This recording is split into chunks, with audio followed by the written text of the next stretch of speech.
GS cinemas தயாரிப்பில் உருவாகி இருக்கும் மதிமாறன் படத்தினுடைய இசை மற்றும் ட்ரெய்லர் வெளியீட்டு விழாவிற்கு வந்திருக்கும் திரை முன்னோடிகள், ஜாம்பவான்கள், பெரும் கலைஞர்கள் அனைவரையும் ஜிஎஸ் சினிமாஸ் மற்றும் இந்த படத்தை வெளியிடும் பாப்பின் ஸ்டூடியோ சார்பில் வருக வருக என வரவேற்கிறேன்.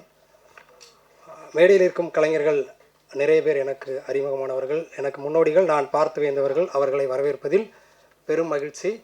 அதுபோல் அரங்கமெங்கும் நிறைந்திருக்கக்கூடிய என்னுடைய சக ஊடக மீடியா நண்பர்கள் அனைவரையும் வரவேற்பதில் பெரும் மகிழ்ச்சி அடைகிறேன். அதுபோலவே ரசிகர்கள் மற்றும் உறவினர்களாக இங்கே வந்திருக்கும் அனைவரையும் வருக வருக என வரவேற்பதில் பெரும் மகிழ்ச்சி அடைகிறேன். முக்கியமாக இந்த மதிமாறன் படத்தினுடைய பட இயக்குனர் மந்த்ரா வீரபாண்டியன் அவர்கள், கதை நாயகன் சத்யன் செங்குட்டுவன் மற்றும் கதை நாயகிகள் இவானா மற்றும் ஆரா எல்லாரையும் வரவேற்பதில் பெரும் மகிழ்ச்சி. படத்தினுடைய தொழில்நுட்ப கலைஞர்கள் அனைவரையும் வரவேற்பதில் பெரும் மகிழ்ச்சி. நான் வரவேற்புரை நிகழ்த்த வந்திருப்பதோடு கூடவே ஒரு சில நிமிடங்கள் ஒரு அறிமுக உரை நிகழ்த்துவதற்காக எடுத்துக்கொள்கிறேன். சினிமா எப்போதுமே ஒரு பெரும் கொண்டாட்டம். தமிழகத்தின் எங்கேயோ கடைக்கோடி, திருநெல்வேலியிலிருந்து, திண்டுக்கல்லிலிருந்து, ராமேஸ்வரத்திலிருந்து, எங்கிருந்தோ கடைக்கோடி கிராமங்களிலிருந்து புறப்பட்டு வருபவர்கள் தான் சினிமா மீது தீராத தாகத்தோடும் காதலோடும் இருந்து கொண்டிருக்கிறார்கள். நான் திருநெல்வேலியிலிருந்து புறப்பட்டு பாடலாசிரியராக, இயக்குனராக வர வேண்டும் என்று வந்து இன்று இந்த மேடையில் பாடலாசிரியராக அல்லது வசனகர்த்தாவாக நிற்பதை விட இந்த ஜிஎஸ் சினிமா குடும்பத்தில் ஒருவனாக நிற்பதில் நான் பெருமகிழ்ச்சி அடைகிறேன். ஜிஎஸ் சினிமாஸ் அதுதான் இப்போது ஜிஎஸ் சினிமாஸ் அப்படிங்கிறது Surakudi to Kollywood and Hollywood. அது ஒரு ஒரு ஒரு பயணம். சூரக்குடி அப்படின்னா என்ன அப்படின்னு உங்களுக்கு தெரியணும். சூரக்குடி அப்படிங்கிறது சிவகங்கை மாவட்டம் காளையார் கோவில் பக்கத்தில் இருக்கக்கூடிய ஒரு சின்ன கிராமம். அந்த கிராமத்தில் ஒரு பெரிய மனுஷன் இருந்தார். சாதி மதம் எந்த வித்தியாசமும் இல்லாமல் நியாயம்னா நியாயம், நல்லதுன்னா நல்லது, அப்படிப்பட்ட ஒரு மனுஷராக இருந்தார். அவர் ரொம்ப பெரிய மனுஷர். அவரை எல்லாருமே போற்றி வந்து புகழ்ந்துட்டு இருந்தாங்க. ஆனால் அவர் தன்னை பெரிய மனுஷனாக கற்பனை பண்ணிக்கிறதே இல்லை. ரோடு போகிற கிராமத்துக்கு ரோடு போடுறதுக்கு நிலம் இல்லைன்னா என்னோட சொந்த நிலத்தை நீங்கள் எடுத்துகிட்டு அதில் ரோடு போட்டு கொடுங்க, மக்கள் பஸ்ஸில் போயிட்டு வரட்டும்னு சொல்லக்கூடிய ஒரு எளிய மனிதராக இருந்தார். அவர் பேர் அந்த ஊரில் எல்லாரும், அவர் ஒரு கம்யூனிஸ்ட்காரர், அவரை சிவப்பு சட்டைக்காரர், சிவப்பு துண்டுக்காரர், அவர் எல்லாருமே ஜிஎஸ்னு கூப்பிடுவாங்க. அந்த ஜிஎஸ் சினிமாஸ் தான், ஜிஎஸ் தான் இங்கே ஜிஎஸ் சினிமாவாக இன்றைக்கி வந்திருக்கு. இந்த ஜிஎஸ் குடும்பத்தில் மொத்தம் 5 பேர் பிள்ளைங்க, 3 ஆண்கள் 2 பெண்கள். அந்த 5 பேருமே இந்த நிகழ்வுக்காக இன்றைக்கி சென்னைக்கு வந்திருக்காங்க. எங்கள் மதுரையில், விருதுநகரில், காளையார் கோயிலில், சிவகங்கையில் இருந்தாலும் எல்லாரும், அண்டு அட்லாண்டா யூஎஸ்ஏல இருந்தாலும் எல்லாரும் இன்றைக்கி இந்த நிகழ்வுக்காக இங்கே வந்திருக்காங்க. அதுதான் ரொம்ப முக்கியம். ஏன்னா சினிமா நான் ஆரம்பத்தில் சொன்ன மாதிரி ஒரு மிகப்பெரிய கொண்டாட்டம். இந்த படத்தில் பார்த்த ஒரு குடும்பம் மாதிரி ஒரு குடும்ப நிகழ்வாக இதை நான் பார்க்குறதுனால எனக்கு அந்த ஒரு நிகழ்ச்சியோடு அதை சொல்ல முடியுது. இதில் எல்லாருமே சினிமா மேலே காதலோட பல திறமைகளோடு இருக்கக்கூடியவர்கள் 5 பேர்கள். அந்த 3 ஆண்களில் ஒருத்தர் லெனின். அவர் கம்யூனிஸ்ட்காரர், அவருடைய மகனுக்கு வைத்த பெயர் லெனின். ஸோ அவருக்கு நிறைய திறமைகள், ஆடல், நடிப்பு அப்படிலாம் திறமைகள் உண்டு. அப்போது அவர் இருக்கிறாரு. அவர் இப்படி ஒரு படம் தயாரிக்கணும், தயாரிப்பு துறையில் வரணும்னு முடிவு பண்ணுறாரு. அப்படி இந்த படம் தயாரிக்கிறதுக்காக மதிமாறன் வராங்க. பொதுவாக என்கிட்ட நிறைய பேர், நான் சினிமாவுக்கு 20 வருடத்துக்கு மேலே ஆச்சு, நிறையா சான்ஸ் கேட்குறவங்க என்ன பண்ணுவாங்கன்னா, அண்ணா நடிக்கணும், அசிஸ்டன்ட் டைரக்டர் ஆகணும்னு சான்ஸ் கேட்பாங்க. தம்பி எந்த ஊரில் இருக்கேன்னு கேட்டால் வேலூரில் இருக்கேன், திண்டிவனத்தில் இருக்கேன் அப்படின்னு சொல்லுவாங்க. சரி தம்பி, நல்லதாக வாய்ப்பு வந்தால் நான் சொல்கிறேன் அப்படின்னு நான் சொல்லுவேன். அப்புறம் ஒரு வாரம் அல்லது 10 நாள் கழிச்சு அவங்க ஃபோன் பண்ணுவாங்க, அண்ணா எனக்கு சான்ஸ் ரெடியா, நான் புறப்பட்டு வரலாமா அப்படின்னு கேட்பாங்க. ஸோ இப்போ ஏற்பட்ட, அதாவது ஊரில் இருந்தே சான்ஸ் கிடைச்சாதான் வருவேன் அப்படின்னு சொல்கிறவங்களுக்கு மத்தியில் ஒருத்தர் ரொம்ப வித்தியாசமாக இருந்தார். அவர் குடும்பத்தோட யூஎஸில் அட்லாண்டாவில் செட்டில் ஆகிட்டார். அங்கே தான் குடும்பம் இருக்காங்க, பிள்ளைகள் இருக்காங்க, மனைவி இருக்காங்க. ஆனால் தமிழ் சினிமாவில் ஒரே ஒரு சின்ன கேரக்டர், ஓரமாக நின்று ஒரு 2 டைலாக் பேசுகிற கேரக்டர் கிடைச்சா கூட அங்கேருந்து ஒரு ஃப்ளைட் பிடிச்சி ஃப்ளைட் டிக்கெட் எடுத்து ஓடி வந்துருவார். அப்படி எத்தனையோ படத்தில் நடிக்கிறதுக்காக இங்கே அவர் ஓடி வந்திருக்காரு, ஃப்ளைட் பிடிச்சி இன்றைக்கி வேற பறந்துகிட்டே இருக்கார். அவர் வேறு யாருமே இல்லை, அவர் தான் நீங்கள் முதல்ல இந்த மேடையில் பார்த்த நவீன் சீதாராமன் நடிகர். இந்த ஜிஎஸ் பிரதரில் அவர் தான் மூத்தவர். இந்த ஜிஎஸ் பிரதரில் அவர் மூத்தவர். ஸோ அவர், நீங்கள் உங்களுக்கு தெரியும், பிளாக் பேந்தர் 1, 2ல் கேஸ்டிங் டைரக்டராக ஒர்க் பண்ணியிருக்காரு. சாக்விக் போர்ட்மேன் கூட ஒர்க் பண்ணியிருக்காரு. டாம் க்ரூஸ் கூட ஒர்க் பண்ணியிருக்காரு. ஹாலிவுட் படங்கள்லேயும் ஒர்க் பண்ணிகிட்ருக்காரு. சூரக்குடி டு கோலிவுட்டுங்கிறது சென்னை, ஹாலிவுட், அவர் ஹாலிவுட்டில் இப்போவும் ஒர்க் பண்ணிகிட்ருக்காரு, நடிச்சிட்டு இருக்கார். அவர் நிறைய பெரிய ஆட்கள் கூட. இன்னொருத்தர், அவருக்கு என்ன மாதிரியே ரொம்ப கவிதை எழுத வரும், நல்லா சூப்பராக கவிதை வரும். கல்லூரி நாட்கள்லேயே காலேஜில் அவர் வந்து கவிஞராக வந்து சக நண்பர்கள் தோழிகள் மத்தியில் அறியப்பட்டவர். அவருக்கு பாடலாசிரியர் ஆகணும்னு ஆசை. ஆனால் அவர் சென்னை ஹைகோர்ட்டில் லாயராக ஒர்க் பண்ணிகிட்டு இருக்கும்போது அப்படியே வாழ்க்கை போயிட்டு இருக்கும்போது இப்போ இந்த படம் அவர் இந்த படத்திற்கு முன்னாடியே 2-3-4-5 படங்களில் பாடல் எழுதிட்டார். இந்த படத்தில் வந்து கார்த்திக்ராஜ் அவர்கள் இசைஞானியுடைய மைந்தன் கார்த்திராஜ் அவர்கள் சரி இந்த படத்தில் பாட்டு எழுதியிருக்கார். முதல்ல நீங்கள் பார்த்த அந்த குடும்ப பாட்டு அவர் எழுதினது தான். அவர் பேர் வந்து பாலா சீதாராமன். அவர் இந்த ஜிஎஸ் பிரதர்ஸில் அவர் நடுவில் இருக்கக்கூடியவர். ஸோ இந்த ஜிஎஸ் பிரதர்ஸ் வந்து திருப்பதி பிரதர்ஸ் மாதிரி, சூர்யா பிரதர்ஸ் மாதிரி, இங்கே இருக்கிற கார்த்திக் ராஜா அண்ட் யுவன் சங்கர் ராஜா, ராஜா பிரதர்ஸ் மாதிரி ஒரு மிகப்பெரிய இடத்துக்கு வந்து சினிமாவில் வரணும். அதுக்கு திரைத்துறையில் இருக்கக்கூடிய பெரியவர்கள் மற்றும் இங்கே இருக்கக்கூடிய மீடியா நண்பர்கள் எல்லாரும் ஆதரவளித்து அவங்கள பெரிய இடத்துக்கு கொண்டு வரணும். அதுதான் இந்த மேடையில் நான் வந்து இந்த அறிமுக விழாவில் இந்த வரவேற்புகளை சொல்ல நினச்சது. மேடையில் இருக்கும் திரைக்கலைஞர்கள் எல்லாருடைய பேரையும் என்னால் பெரியவர்கள் பேரை சொல்ல முடியல. எல்லாரையும் தெரியும். முருகானந்த் அண்ணா, சுரேஷ் கமாட்சி அண்ணா, கார்த்திக் ராஜா சார், ராஜன் சார் அண்டு ஞானகரவேல் நண்பர் சக பாடலாசிரியர் எஸ்ஆர் பிரபாகரன் சார், எல்லாரையும் நான் வரவேற்கிறேன். இந்த வாய்ப்பளித்த ஜிஎஸ் பிரதர்ஸுக்கு வந்து என்னுடைய நன்றியை தெரிவிச்சுக்கிறேன். அது கூடவே இந்த படத்தை பாப்பின் ஸ்டூடியோஸ் வந்து ரிலீஸ் பண்ணுறாங்க. அவங்களும் சினிமாவோடு நேரடியாக தொடர்புடைய ஒரு குடும்பம் தான். அவங்களும் சினிமா பின்னணியிலேருந்து இதே மாதிரி சினிமா காதலோடு இந்த படத்தை வெளியிடுறாங்க. பாப்பின் ஸ்டூடியோஸ் நண்பர்கள் அனைவரையும், குடும்பத்தினர் அனைவரையும் நான் மீண்டும் வரவேற்று இந்த வாய்ப்புக்கு நன்றி கூறி மகிழ்கிறேன். நன்றி. அனைவருக்கும் எனது நெகிழ்வான வணக்கம். இது வந்து நிஜமா கனவா அப்படின்ட்டு எனக்கு கொஞ்சம் சந்தேகமாக தான் இருக்குது. நான் ரொம்ப நாள் கனவு, ரொம்ப எமோஷனலாக இருக்கேன் நான் உண்மையிலே. நான் என்னை பற்றி நிறையா, குடும்பத்தை பற்றி நிறையா சொல்லிட்டாரு முருகன் மந்திரம். ரொம்ப நன்றி. இவங்களெல்லாம் நான் வந்து திரையில் பார்த்து பிரமித்த ஒரு கடைக்குட்டி கிராமத்தில் பிறந்த ஒரு மாணவன். அவங்க கூட ஸ்டேஜில் நிற்கிறது வந்து வாழ்க்கையில் இனிமேல் பெரிய அச்சீவ்மெண்ட் எனக்கு பெருசாக இல்லைன்னு நினைக்கிறேன். அவர் சொன்னார் ஹாலிவுட்டில் ஒர்க் பண்ணேன் அப்படின்னா, அதெல்லாம் எனக்கு பெரிய அச்சீவ்மெண்ட் இல்லை, இதோட வேறு என்ன வேணும். இவ்வளோ பெரிய ஜாம்பவான்கள், திரையுலக பிரம்மாக்கள் உட்கார்ந்துருக்கிற அந்த மேடையில் எனக்கு இந்த வாய்ப்பு கொடுத்ததற்கு இயற்கைக்கும் உங்கள் அனைவருக்கும் எனது நன்றி. நான் வந்து தயாரிப்பாளராக பேசுறதை விட என்னுடைய சகோதரர்கள் தான் பேசியிருக்கணும். ஏன்னா நான் முன்னாடியே இண்டஸ்ட்ரிக்கு வந்துட்டதுனால அண்ணனுக்கு எப்பவுமே ஒரு லக்கு உண்டு. அவன் கஷ்டப்படுறானோ படலையோ, தம்பியில் கஷ்டப்பட்டு பேர் வாங்குற அண்ணனாக தான் இருக்கும். அப்படி எடுத்துக்கலாம். என்னுடைய இந்த company GS cinema international and GS info entertainment, இந்த 2 கம்பெனிக்கும் முதுகெலும்பாக இருந்து முழுக்க முழுக்க உழைத்தது என்னுடைய 2 சகோதரர்கள். அதில் ஒன்று லெனின், இன்னொன்று வந்து பாலா சீதாராமன். ரொம்ப நேரம் நான் எடுத்துக்க விரும்பலை, எமோஷனலாக இருக்கேன், நான் பேச்சு வரமாட்டேங்குது, மன்னிச்சுக்கோங்க. ஸோ இந்த விழாவின் நாயகன் திரு கார்த்திக் ராஜா அவர்களை நான் என்னுடைய கம்பெனி சார்பாக வரவேற்பதில் பெருமகிழ்ச்சி அடைகிறேன். ஐயா ராஜன், அண்ணன் எஸ்ஆர் பிரபு, அண்ணன் சுரேஷ் காமாட்சி, நாங்கள் வந்து ஒரே பள்ளிக்கூடத்தில் படித்தோம். ஆனால் அவர் என்னோட ரொம்ப இளமையாக இருக்கார், என்னோட ஒரு வயசு கம்மி. அதனால் நான் அண்ணன் தான் கூப்பிடுவேன், அவர் என்ன அண்ணன் கூப்பிடுவார். அண்ணன் சுரேஷ் காமாட்சி என்னுடைய ஆஸ்தான நடிகர். அண்ணனுக்கு வந்து ஹாலிவுட்டில் படங்களில் வாய்ப்பு கிடைக்க நான் கடவுள் நம்பிக்கை இருக்கோ இல்லையே வேண்டிக்கிறேன். ஆனால் ஒரு ஹாலிவுட் ஆஸ்கார் வாங்கக்கூடிய 15 ஆஸ்கார், 20 ஆஸ்கார், 100 ஆஸ்கார் வாங்கக்கூடிய ஒரு ஆகச்சிறந்த நடிகன் அப்படின்னா எனக்கு இன்ஸ்பிரேஷன் அப்படின்னா அண்ணன் பாஸ்கர் தான். தயவுசெய்து படம் 29 ரிலீஸ் ஆகுது.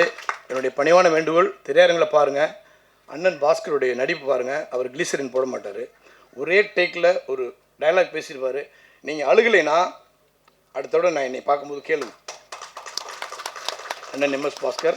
அதே மாதிரி கார்த்திக் ராஜா சொல்ல வேண்டாம், அது வந்து நான் சொல்லவே தேவையில்லை, நான் சொல்கிறது ரொம்ப எனக்கு இதாக இருக்கும். அடுத்து என்னுடைய ஆஸ்தான நண்பர் நந்தகோபால், அவரை வரவேற்பதில் நான் மகிழ்ச்சி அடைகிறேன். அடுத்து நான் மாப்பிள்ளையும் போடுவேன், முருகானந்த் தான். லவ் மேட்ரு ஃபீல் ஆகிட்டார், தெரியும்னு நினைக்கிறேன் உங்களுக்கு. அவர் நடிகர் மட்டுமல்ல, இயக்குனர். அடுத்து அண்ணன் எஸ்ஆர் பிரபு சொல்லிட்டேன், அவர் திரைப்படத்தில் நடித்த சகோதரி சிறப்பாக நடித்திருக்கிறார். இவருடைய பர்ஃபார்மன்ஸ், நான் பர்ஃபார்மன்ஸ் சொல்கிறதுக்கு நான் பெரிய ஆள் கிடையாது, அவங்களாம் பேசுவாங்க.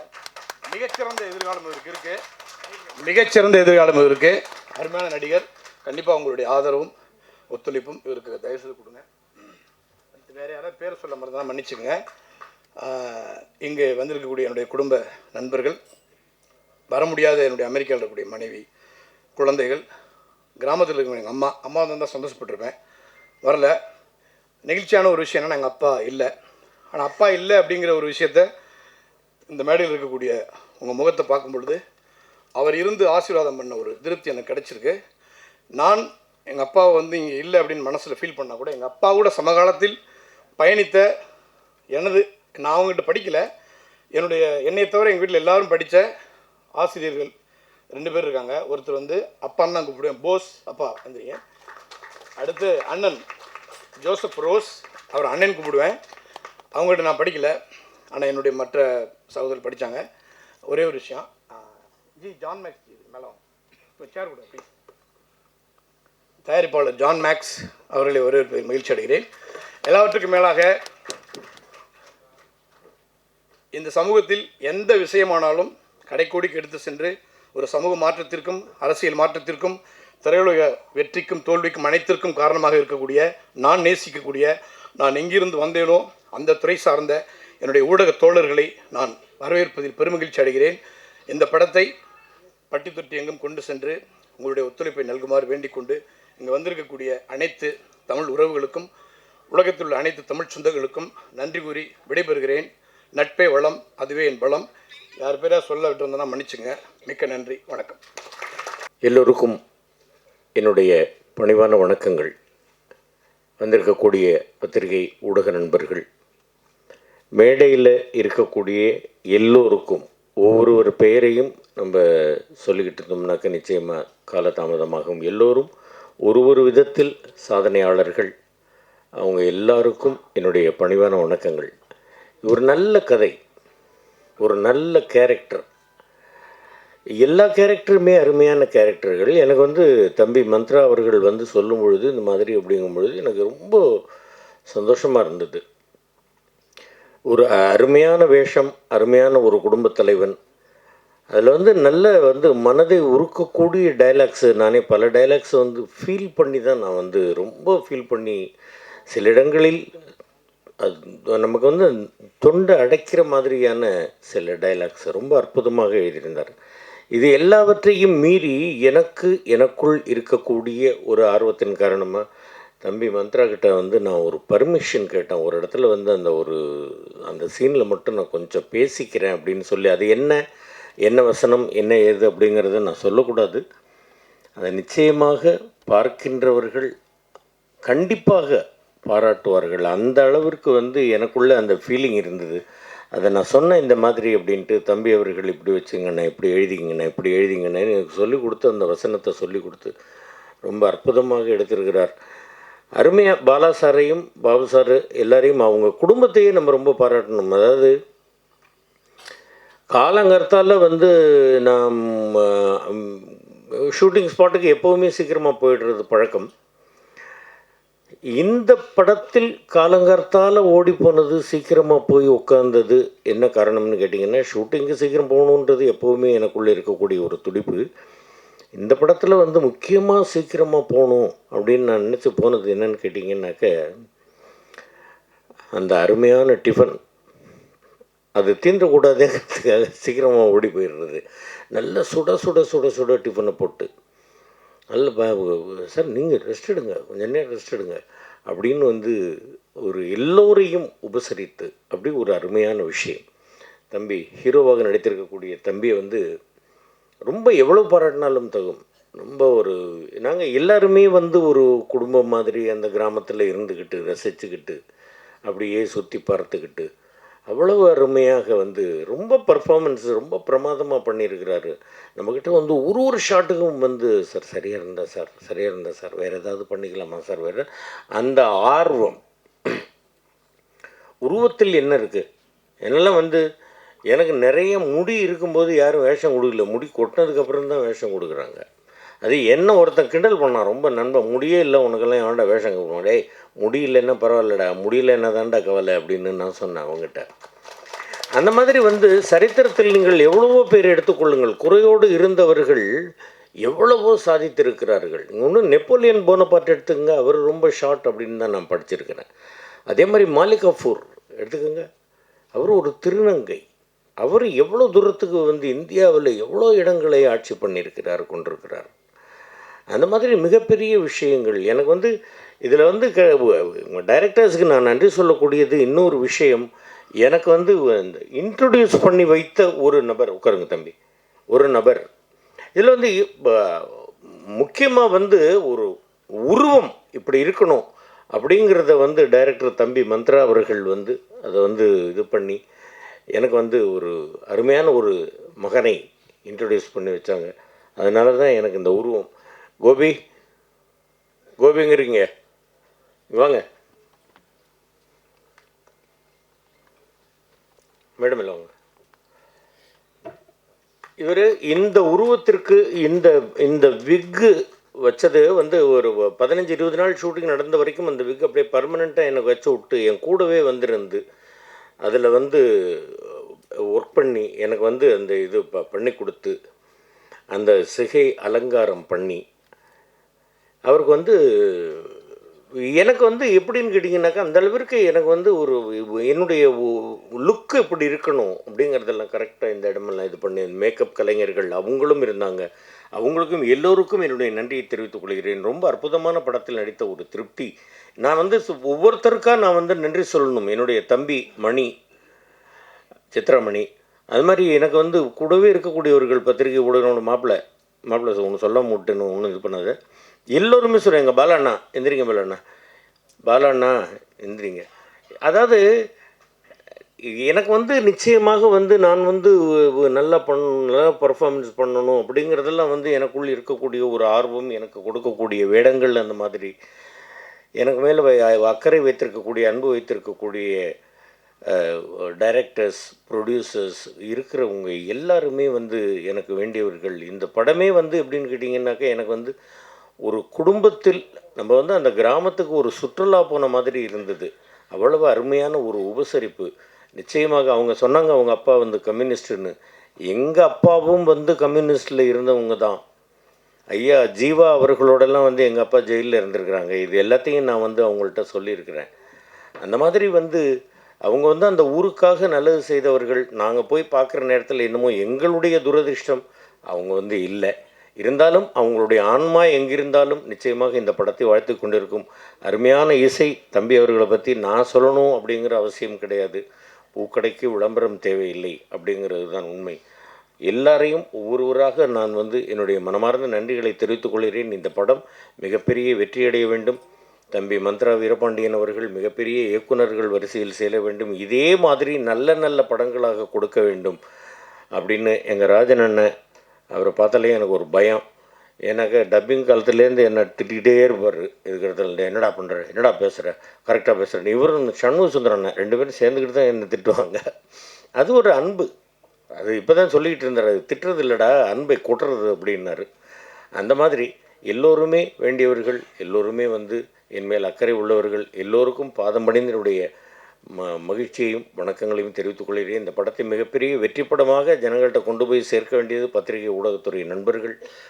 நீங்கள் வந்து இது பண்ணணும். தமிழ் ரசிக பெருமக்கள் இந்த படத்தை மிகப்பெரிய வெற்றி படமாக்கணும் அப்படின்னு நான் வந்து வேண்டிக்கிறேன். நன்றி, வணக்கம். இந்த குழந்தை வந்து என்னுடைய மகளாக நடித்தது இந்த படத்தில். ரொம்ப நல்ல தங்கமான குழந்தை, ரொம்ப பாசமான குழந்தை, ரொம்ப நல்ல பர்ஃபார்மன்ஸு ரொம்ப பிரமாதமாக இருந்தது, ரொம்ப அருமையாக இருந்தது. அந்த ஸ்கூல் பொண்ணுனாக்கா அந்த ஸ்கூல் பொண்ணு மாதிரி எனக்கு எந்த குழந்தையை பார்த்தாலும் என்னுடைய மகள் என்னுடைய மகனாகத்தான் தோன்றுகிறது. நல்லபடியாக நடிச்சிருக்கிறாங்க. இவங்களை வந்து இறைவன் ஆசீர்வதித்து நல்லபடியாக மிகப்பெரிய ஒரு லெவலுக்கு எல்லாரையும் கொண்டு வரணும், படம் மிகப்பெரிய வெற்றி பெறணும் அப்படிங்கிறது தான் என்னுடைய ஒரு ஆசை. ரொம்ப அருமையான ஒரு டீமை மீட் பண்ணேன், அருமையான டீமில் ஒர்க் பண்ணேன் அப்படின்ற ஒரு இது. எல்லா படங்களும் நான் போய் ஒர்க் பண்ணுறது எல்லாமே அருமையான டீம் தான். நாம் மற்றவர்களிடம் நல்ல விதமாக நடந்து கொண்டால் மற்றவர்கள் நம்மக்கிட்ட நல்ல விதமாக நடந்துக்குவாங்க அப்படிங்கிறது தான் என்னுடைய ஒரு கருத்து. ஸோ இந்த படம் மிகப்பெரிய வெற்றி படமாக அமைய வேண்டும் அப்படின்னு நான் வேண்டிக்கிறேன். நன்றி, வணக்கம். ஹாய், எல்லாருக்கும் வணக்கம். Mathimaran. So Mathimaran is a story of a commoner, the struggles he faces. So இவரோட வாழ்க்கையில் நடக்கிற இன்ப துன்பங்கள், அதாவது இன்பம் கிடையாது, துன்பம் மட்டும்தான். நம்ம டைரக்டர் பாலாசரோட ஸ்கூல். ஸோ அடி வெளுப்பாப்பில். ஸோ ரொம்ப சூப்பராக பண்ணியிருக்காரு. ரொம்ப டெடிக்கேட்டட் ஃபெல்லோ இவர். ஒரு 6 மாதம் வந்து இவரை கிட்டத்தட்ட ஆஃபீஸ்லேயே உட்கார வச்சு ட்ரைனிங் கொடுத்து பண்ண வச்சுருக்காங்க. ஸோ டைரக்டர் நன்றி. எனக்கு ஒரு நல்ல கேரக்டர் இதில். கேரக்டர் எப்படின்னா லைக் ஒரு போலீஸாக பண்ணியிருக்கேன். லைக் நான் வீட்டுக்கு போகும்போது சந்தோஷமாக சொல்லிக்கலாம் இந்த மாதிரி ஒரு கேரக்டர் பண்ணியிருக்கேன்றது. ஹீரோயிசன்றது உருவத்தில் கிடையாது, அது செயலில் தான் இருக்குது. ஸோ இந்த படம் அதுக்கு ஒரு பெரிய ஐ ஓப்பனர். வாய்ப்பு கொடுத்தது நன்றி. தேங்க்ஸ். வணக்கம். இங்கே வந்திருக்கும் அனைத்து பத்திரிகை ஃப்ரெண்ட்ஸ் அண்டு மேடையில் உட்காந்துருக்கும் பெரிய சாம்பு எல்லாருக்கும் என்னோட வணக்கம். ஒரு சின்ன ஸ்டோரி தான். ஒரு 8 years ஃப்ரெண்ட்ஷிப்பு. நாளைக்குன்னு ஒரு ஷார்ட் ஃபிலிம் பண்ணி என்னோட தம்பி ராகுல் தான் வந்து டேரக்டர்கிட்ட இந்த ஷார்ட் ஃபிலிம் காமிச்சிருந்தார். அந்த ஷார்ட் ஃபிலிம் பார்த்ததுக்கப்புறம் நான் கண்டிப்பாக படம் பண்ணும்போது நான் அவனுக்கு ஒரு வாய்ப்பு வாங்கி கொடுக்குறேன் அப்படின்னு சொல்லியிருந்தார். அது செஞ்சார். பட் என்னால் அந்த சமயத்தில் போக முடியல. பாலாசர் படம் தான் மிஸ் பண்ணிட்டேன் நான். அதுக்கப்புறம் ஒரு 8 வருஷம் ஃப்ரெண்ட்ஷிப்பில் பேசவும் இல்லை, காலும் கிடையாது. ஆல் ஆஃப் த சடன் திடீர்னு ஒரு கால் வந்துச்சு, ஒரு படம் ஒன்று பண்ணுறேன் வாங்கன்னு வந்தோம். ஒரு கேரக்டர் கொடுத்தாரு. இவானாவோட ஹஸ்பண்டாக நடிச்சிருக்கு இந்த படத்தில். So thank you so much for this opportunity. And ப்ரொடியூசரை பற்றி கண்டிப்பாக சொல்லி ஆகணும். ஏன்னா ஒரு படம் வந்து இவ்வளோ தூரம் பெருசாக pre production, shooting and post production, release வரைக்கும் வர்றது அவ்வளோ சாதாரண விஷயம் கிடையாது. ஆஸ் எ ப்ரொடியூசர் எனக்கு தெரியும். பெரிய படங்கள் பண்ணல, ஒரு சின்ன படம் தான் பண்ணியிருக்கேன். பட் ஸ்டில் ஒரு யானை பலம் வேணும் ஒரு ப்ரொடியூசருக்கு. So congratulation sir. உங்களை மாதிரி பெரிய பெரிய ஆட்கள் வளரும் டைரக்டர்ஸ்க்கு வாய்ப்பு கொடுக்கணும்னு சொல்லிட்டு I am so happy and thanks for this opportunity. Thank you. Kavitha madam வர்ணிக்கிறது கேட்குறதுக்காக அடிக்கடி இந்த ஃபங்க்ஷன் மாதிரி போல. இவ்விழாவிற்கு வருகை இருந்திருக்கும் பத்திரிகை மற்றும் ஊடகத்துறை நண்பர்களே, வாழ்த்த வந்திருக்கும் அனைவருக்கும் எனது வணக்கத்தை தெரிவித்துப்படுங்க. இந்த மதிமாறன் நிகழ்வு வந்து எனக்கு மிக நெருக்கமான ஒரு நிகழ்வு. என்னென்னா இதோட இயக்குனரும் சரி தயாரிப்பாளரும் சரி எனக்கு ரொம்ப நெருக்கமானவங்க. இயக்குனர் மந்த்ரா வீரபாண்டியன் வந்து எனக்கு வந்து கிட்டத்தட்ட 2014 பழக்கம். ஒரு நல்ல திறமையான ஒரு இயக்குனர். இவ்வளோ காலதாமதமாக அந்த படம் பண்ணியிருக்காரு. அவர் திறமை மேலே வந்து எனக்கு மிகப்பெரிய நம்பிக்கை உண்டு. நான் அந்த படம் பார்க்கல, இருந்தாலும் சொல்கிறேன் சிறப்பாக பண்ணியிருப்பாருன்ற நம்பிக்கை எனக்கு இருக்குது. ஏன்டா அவர்கிட்ட நான் நிறைய நேரம் பேசியிருக்கேன், நிறைய கதைகளை பற்றி டிஸ்கஸ் பண்ணியிருக்கேன். அவர் திறமை மேலே வந்து எனக்கு ரொம்ப நம்பிக்கையும் உண்டு. ரெண்டாவது பாலாசர்ட்ட ஒரு அசோசியேட்டாக இருந்திருக்காப்புல. நிச்சயமாக அந்த படத்தை சிறப்பாக பண்ணியிருப்பாருன்றது எனக்கு நம்பிக்கை இருக்குது. அது இல்லாமல் நம் நண்பர் நவீன் சீதாராமன், அவரும் எனக்கு ரொம்ப காலம் நண்பர். ரெண்டாவது நாங்கள் 2 பேரும் ஒன்றா பள்ளியில் படிக்கும்போது ஒன்றா, எனக்கு முன்னாடி சீனியர் நினைக்கிறேன் படித்த. அவர் எனக்கு ரொம்ப நெருக்கமானவர். முதல் முறையாக எங்கள் ஊர் சைட்லேருந்து வந்து இந்த படத்தை தயாரிச்சிருக்காங்கன்றது எனக்கு உண்மையாகவே ரொம்ப பெருமையாக இருக்குது. இந்த படத்தோட வெற்றியை நான் என்ன பார்க்குறேன்னா, கார்த்திக் ராஜா சாரோட மியூசிக் வந்து மிக சிறப்பாக இருந்தது. பாடல்களும் சரி. ரெண்டாவது MS பாஸ்கர் சார் சமீப காலமாக நான் பார்க்குறேன் அவருடைய படங்களில் கதாபாத்திரத்தை வந்து கரெக்டாக தேர்வு பண்ணி நடிக்கிறார். இப்போலாம் பார்த்தா MS பாஸ்கர் சார் நடிக்கிறாருனால இந்த படம் நல்லா இருக்கும் அப்படின்ற மாதிரி ஒரு மனநிலைக்கு கொண்டு வந்துட்டார். சமீப காலமாக அவர் படங்கள்லாம் நான் பார்த்துட்ருக்கேன். இது அவரை பெருமையாக சொல்லணுன்றதுக்காக சொல்ல, உண்மையாகவே சமீப காலத்தில் நான் பார்த்த MS பாஸ்கர் படம் அவர் தேர்வு பண்ணுற அந்த கதாபாத்திரத்தை சிறப்பாக நடித்து அந்த ஸ்க்ரீனில் முன்னாடிலாம் MR ராதா சார் நடிக்கும்போது பார்த்தோம்னா அவரோட சிவாஜி சார் நடித்தாலும் சரி, எம்ஜிஆர் நடித்தாலும் யார் நடித்தாலும் அவர் அந்த இடத்துல ஸ்கோர் பண்ணிட்டு போயிடுவார். அப்படி வந்து இப்போ MS பாஸ்கர் சார் படிக்கிற படங்கள்லாம் பார்த்தா அவருடைய கேரக்டரை வந்து அவர் அவ்வளவு தெளிவாக பண்ணி ஸ்கோர் பண்ணிடுறாரு. ஸோ MS பாஸ்கர் சார் நடிச்சிருக்கிறதுல பெரிய ஒரு பாசிட்டிவான விஷயம் நான் பார்க்குறேன். ரெண்டாவது இது கதைக்கான கதாபாத்திர தேர்வுலாம் கதைக்கான தேர்வாக இருக்குது. அந்த ஹீரோவாக நடித்த தம்பி வந்து சிறப்பாக பண்ணியிருக்காரு. அவருடைய உடல் மொழியெல்லாம் பார்க்கும்போது எனக்கு மந்த்ராவோட ஞாபகம் தான் வருது. மந்த்ரா எப்படி நடப்பா அப்படியே அவருடைய உடல் மொழியை அப்படியே ட்ரைனிங் கொடுத்துருக்கா அப்படின்னு நினைக்கிறேன். எனக்கு அவர் பார்க்கும்போது மந்த்ரா நடித்தது மாதிரியே எனக்கு தோணுது. நல்லா சிறப்பாக பண்ணியிருந்தார். கதாபாத்திரங்கள் தேர்வு மிக அருமையாக இருந்தது. எப்போவுமே நம்ம வந்து ஒரு கதைக்கு வந்து அந்த கதை தான் பட்ஜெட்டை தீர்மானிக்கணுமே தவிர பட்ஜெட் வந்து கதையை தீர்மானிக்கக்கூடாது. அங்கே தான் நம்ம தோற்றுறோம். இன்றைக்கி இப்போ பார்க்குற வாரத்தில் 10 படங்கள் வருது. எல்லா படங்களுமே தோல்வியை சந்திக்குது. நம்ம வந்து ரிலீஸ் ஆனதுக்கப்புறம் நம்ம என்ன சொல்கிறோம்னா, இல்லை மக்கள் ஆதரவு கொடுக்கல, இல்லை வந்து படங்கள் வந்து தேட்டருக்கு ஆள் வரல அப்படின்னா அதெல்லாம் ஒன்றும் கிடையாது. நல்லா இருந்தால் தேடி போய் பார்க்குறாங்க. நம்ம விமர்சனம் எழுதலை அப்படின்னா நல்ல படங்கள் கண்டிப்பாக எழுதத்தான் செய்கிறாங்க. என்ன இங்கே பிரச்சனைனா, தயாரிப்பாளர் சைடில் அது பிரச்சனை இருக்குது, இயக்குனர் சைட்லேயும் அந்த பிரச்சனை இருக்குது. நான் பார்த்த வரைக்கும் என்னென்னா, ஒரு இயக்குனர் வர்றாரு, வந்து கதை சொல்லும் போது நான் ஒரு 2 கோடிக்கு ஒரு படம் வச்சுருக்கேன் சார், கதை வச்சுருக்கேன் சார்னு வர்றாரு. இல்லைங்க 2 கோடி ரொம்ப ஜாஸ்தியாக இருக்குன்னு தயாரிப்பாளர் சொல்லுவார். இல்லை அப்போ பரவாயில்ல சார், ஒரு 1.25 கோடிக்கு பண்ணிடுவோம் சார் அப்படின்னாரு. இவர் 1.5 பரவாயில்ல 1.25 கோடி பண்ணுறாருன்னு சொல்லிட்டு இவரும் ஒத்துப்பார். இப்படி கமிட் ஆகி தான் டைரக்டரும் காம்ப்ரமைஸ் ஆயிடுவாங்க, ப்ரொடியூசரும் நமக்கு பட்ஜெட் கம்மியாக பண்ணி கொடுக்குறாரு நினைப்பாரு. இப்படி காம்ப்ரமைஸ் ஆகி தான் கதை. ஒரு கதையை நல்ல கதையை தீர்மானித்து அந்த கதைக்கு தகுந்த பட்ஜெட் என்ன கேட்குதோ அந்த பட்ஜெட்டை செலவு பண்ணி சிறப்பாக பண்ணோம்னா நிச்சயமாக நல்ல படங்களை கொடுக்கலாம். ஒரு காலத்தில் சௌத்ரி சார் காலம்தான் வந்து சினிமாவோட பொற்காலம் இருந்தது. எனக்கு தெரிஞ்சு எவ்வளோ உதவி இயக்குநர்கள் வந்து இயக்குநர்களாக மாறினாங்க, எத்தனோ புதுமுகங்கள் வந்து நடிகர்களாக வந்தாங்க. அந்த மாதிரி ஒரு காலம் இனி திரும்பி வரணும் தமிழ் சினிமாவுக்கு.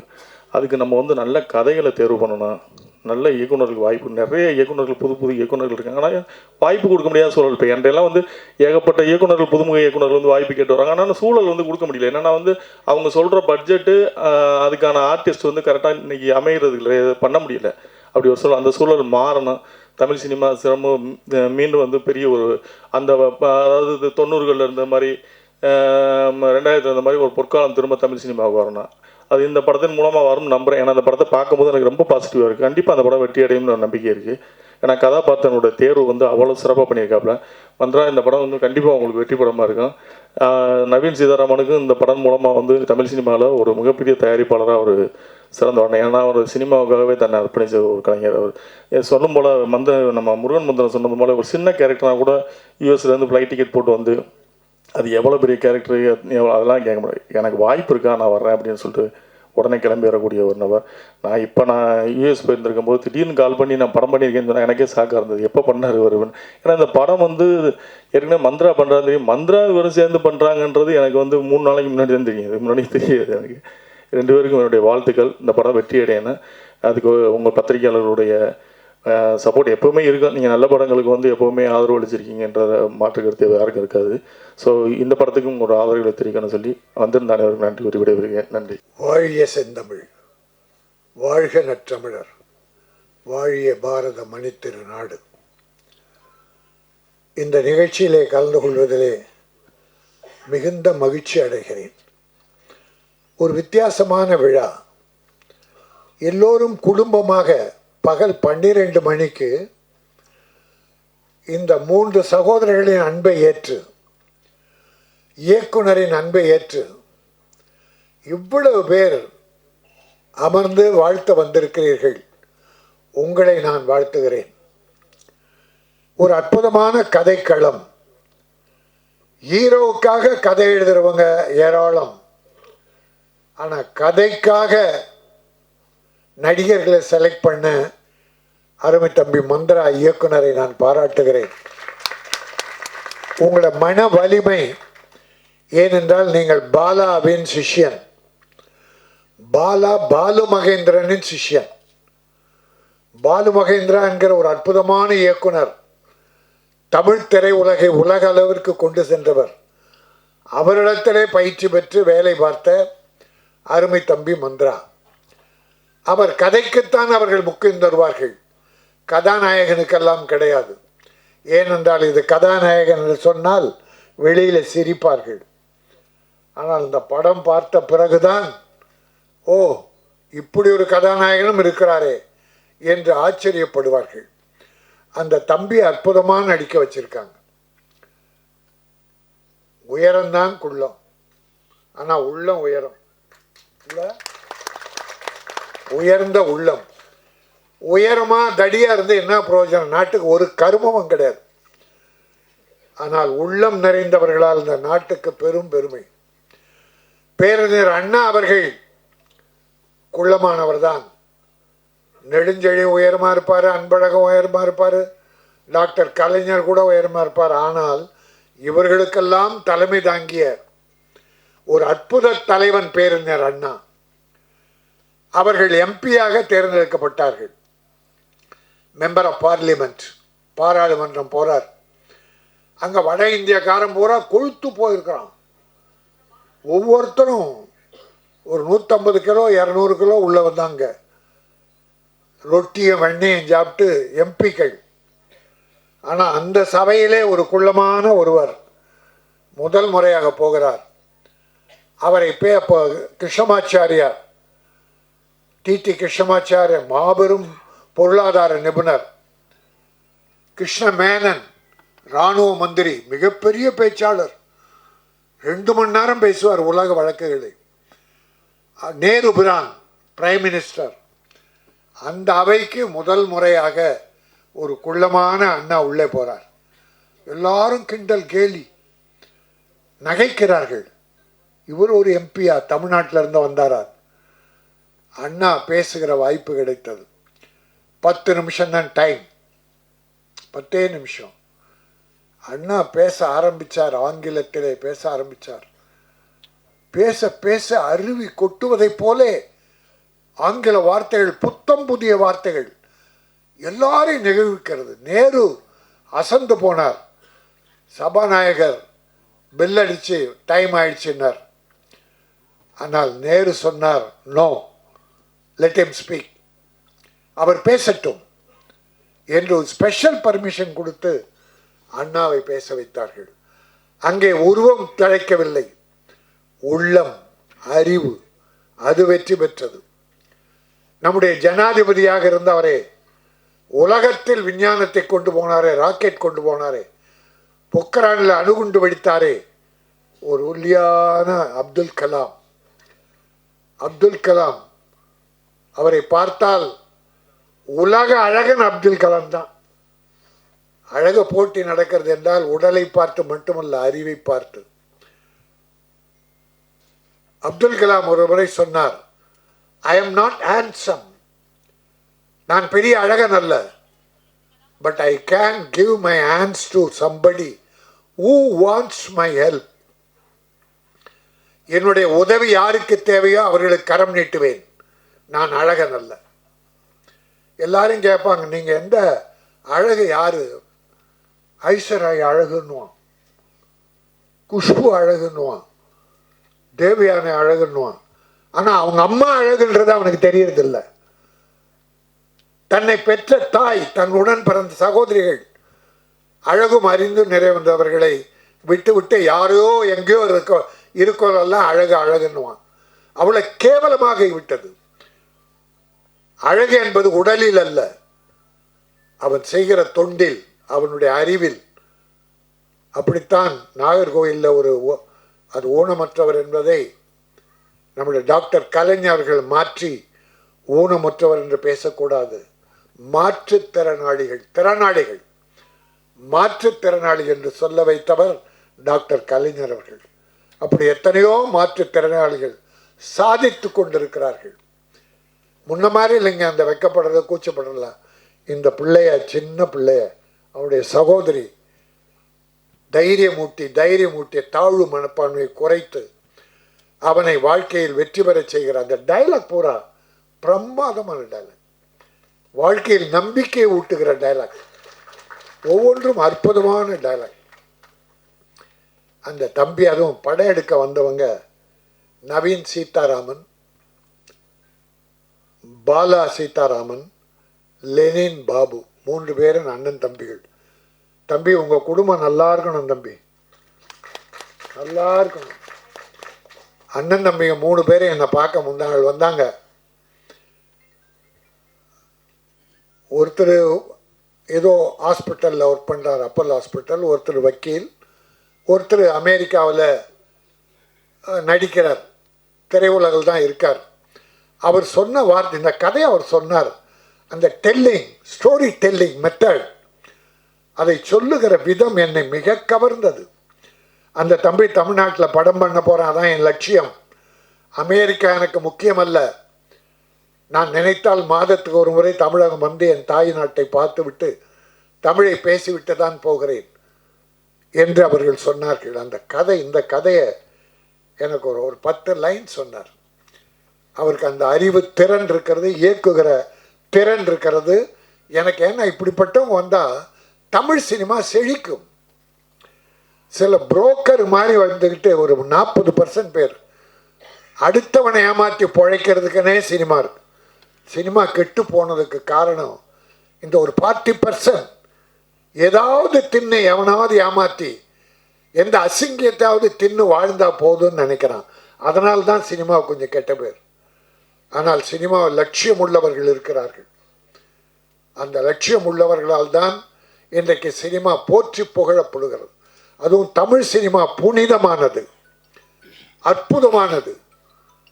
அதை கொண்டு செல்லுகிறவர்கள் நியாயமானவர்களாக இருக்க. இவர்கள் கூட யாரோ ஒருவரிடம் ஏமாந்து போயிருக்கிறார்கள், பெரும் பொருளை இழந்திருக்கிறார்கள், ஆனால் சளைக்கவில்லை. அவரை பற்றி சொன்னாங்க, ஆனால் ஒரு வேண்டுகோள், அதை பற்றி பேரெல்லாம் சொல்ல வேண்டாம், ஏமாற்றாதீர்கள். ஒரு 10 நாளைக்கு நல்லா இருக்கலாம், அன்னைக்கு உனக்கு சோறு கிடைக்கலாம். அடுத்தவனை ஏமாற்றி பிழைப்போன் நீண்ட காலம் நன்றாக இருந்ததா சரித்திரமே கிடையாது. ஆகவே நல்லது, நல்ல சினிமா, அற்புதமான சினிமா. நாம் எத்தனை பேரை வாழ வைக்கிறோம்? இந்த 3 சகோதரர்கள் வந்தார்களே, எத்தனை தொழிலாளிகள் வாழ்ந்திருக்கிறார்கள், எத்தனை கலைஞர்கள் வந்திருக்கிறார்கள். ஆக அப்படி பிறரை வாழ வைப்பதற்காக தான் தயாரிப்பாளர் ஒன்றா இருந்து கலந்து பேசி காரியம் செய்கிறாங்க. திட்டமிடுதல் அற்புதம், திட்டமிடுதல் அற்புதம். நான் இங்கே ஒன்றை சொல்ல வேண்டும். ஒரு முறை ஒரு விழா நடக்கிற போது எங்களுடைய திரைப்பட தயாரிப்பாளர் சங்கத்தின் பொருளாளர் சந்திரபாஸ் ஜெயின், அவர் ஃபைனான்சியர் அண்ட் ப்ரொடியூசர், இப்போ தயாரிப்பாளர் சங்கத்தில் பொருளாளராக இருக்கார். நல்ல மனிதர். நிறைய படங்கள், 100க்கு மேற்பட்ட படங்கள் ஃபைனான்ஸ் பண்ணியிருக்கார். அவர் ஒரு படம் எடுத்தார், தலைவா. அந்த தலைவா படத்துக்கு ஒரு அப்போ பதவியில் இருந்தவங்க பழி வாங்கினாங்க ஹீரோவை, அது வேற. ஆனால் அவர் மேடையில் சொன்னார், நான் வேற எதையும் பேச வரல, ஒரு அற்புதமான நடிகர் இருக்கார், அந்த நடிகர் என் படத்தில், தலைவா படத்தில் நடிக்கிறதுக்கு நான் அட்வான்ஸ் 1.5 லட்சம் கொடுத்தேன். பட் அவர் நடிக்க முடியல, அன்னைக்கு அவரால் வர முடியல, நடிக்கலை. ஆனால் 1 மாதம் கழித்து அந்த நடிகர் என்னை தேடி வந்து, நான் கொடுத்த 1.5 லட்சத்தை இந்தாங்க வச்சுங்க, உங்கள் படத்தில் என்னால் நடிக்க முடியல என்று சொல்லி திருப்பி கொடுத்தவர். அவரை போன்ற நடிகர்கள் நாட்டுக்கு வேணும்னார். அவர் தான் தம்பி MS பாஸ்கர். சந்திரபாஸ் ஜெயின் மேடையில் அது மட்டும் பேச தான் வந்தேன். ஏன்னா இது ஏன் சிறப்பு பெறுதுன்னா, அட்வான்ஸ் வாங்கி நடிக்காமலே வேற படத்துக்கு அதிக சம்பளம் கொடுக்குற படத்துக்கு போயிட்டு இதுக்கு நடிக்க மாட்டான், வாங்கின பணத்தை திருப்பி கொடுக்க மாட்டான். நிறைய நடிகர் இருக்கான், நிறைய நடிகர்கள். எங்கிட்டே 3 நடிகர்கள் ரொம்ப வேண்டியவங்க 2 லட்சம் 1 லட்சம் 3 லட்சம் வாங்கிட்டு நடிக்கலை, கொடுக்கலை. கேட்டால் இல்லைண்ணே அந்த டேட்டு எக்ஸ்பைரி ஆகிடுச்சான், தேதியை விற்கிறானுங்க. 3 நாள் டேட் வாங்குகிறோம், அந்த தேதியில் மழையோ வெள்ளமோ ஏதோ வரல, அப்போ நடிக்க முடியல. நான் தான் தேதி கொடுத்தா நீங்கள் நடிக்கலண்ணே, எடுக்கலண்ணே, அதனால் ஃபைனா. பாவி ப்ரொடியூசர் கஷ்டப்படுறான், உனக்கு பணத்தை கொடுத்துட்டு சாப்பாட்டுக்கு இல்லாமல் கஷ்டப்படுது குடும்பம். ஒரு இறக்கம் உள்ளம் கிடையாதா? எவ்வளோ நாள் நல்லா இருக்க போகிறீங்க அடுத்தவன் பணத்தை வச்சுக்கிட்டு? ஆகவே ஒரு நல்ல நிகழ்ச்சி. இங்கே எங்கேயோ போகுது ரூட்டு. ஆனால் இந்த மதிமாறன் என்கிற படம் முக்கியமான விஷயம். இப்போ தான் இந்த தமிழ் உலகத்தை இசைத்துறையில் உலகளாவில் ஓங்கி செலுத்து சென்ற இசைஞானி இளையராஜாவின் மகன் கார்த்திக் ராஜா, அவருடைய அற்புதமான இசை. 3 பாடல்கள், 2 பாட்டு சின்ன சின்ன பாட்டு, ரீ ரெக்கார்டிங். அது அந்த குடும்பத்துக்கு அவர் வழி வந்தவங்களுக்கு ஒன்று நம்ம இப்போ புதுசாக சொல்ல வேண்டியதில்லை. அது பாராட்டு மழை பொழிந்த, அதில் நனைந்து கொண்டிருக்கிற குடும்பம். அவர் அப்பாவும் சரி, பிள்ளைகளும் சரி. அந்த தம்பி இங்கே ப்ரொடியூசர் ஒத்துழைத்து அற்புதமாக படம் பண்ணி கொடுத்துருக்காரு. அவர் தான் இன்றைக்கு ஹீரோ. அவரை நான் மனதார பாராட்டுகிறேன். இதை விட இன்னொன்று பாராட்ட போகிறேன். இதில் பாருங்கள், சால்வே யாருக்கும் போடலை. சால்வை, பூச்செண்டு மொத்தையாக கொடுக்குறானுங்க. சால்வை, இந்த ராஜஸ்தான் சால்வை இல்லை, இந்த ஜிகினா சால்வை ஒன்றுத்துக்குமே உபயோகப்படாது. அப்படி போட்ட உடனே தூக்கி போட்டவன். அதை விட நம்ம கைத்தறி துண்டு ஒரு 6 மாதம் உடம்பு துடைக்காவது பயன்படும். தமிழர்கள் நெசவாளிகள், ஈரோடு, கோயம்புத்தூர், நம்ம சகோதரன் நெய்கிறான், அதை வாங்க மாட்டாங்க. அந்த ஜிகினா 300-400 வாங்கி போட்டு யாருக்கும் உபயோகப்படாது. ஆனால் இங்கே எதுவுமே இல்லை. நான் பாராட்டுகிறேன். செலவுகளை எப்படி குறைக்கணும்னு சினிமாவில் பாருங்கள். என் தம்பி சுரேஷ் காமாட் சொன்னான், ஒரு படத்துக்கு என்ன செலவு தேவையோ பண்ணணும், அந்த செலவு பண்ணி தான் ஆகணும், அது படத்தில் இருக்கணும். சும்மா மயிரை வெட்டி போடுற மாதிரி நீங்கள் ஒரு 1.5 லட்சம் அடி கட் பண்ணி எடுத்துட்டு 14,000 அடி தான் வைப்பான்.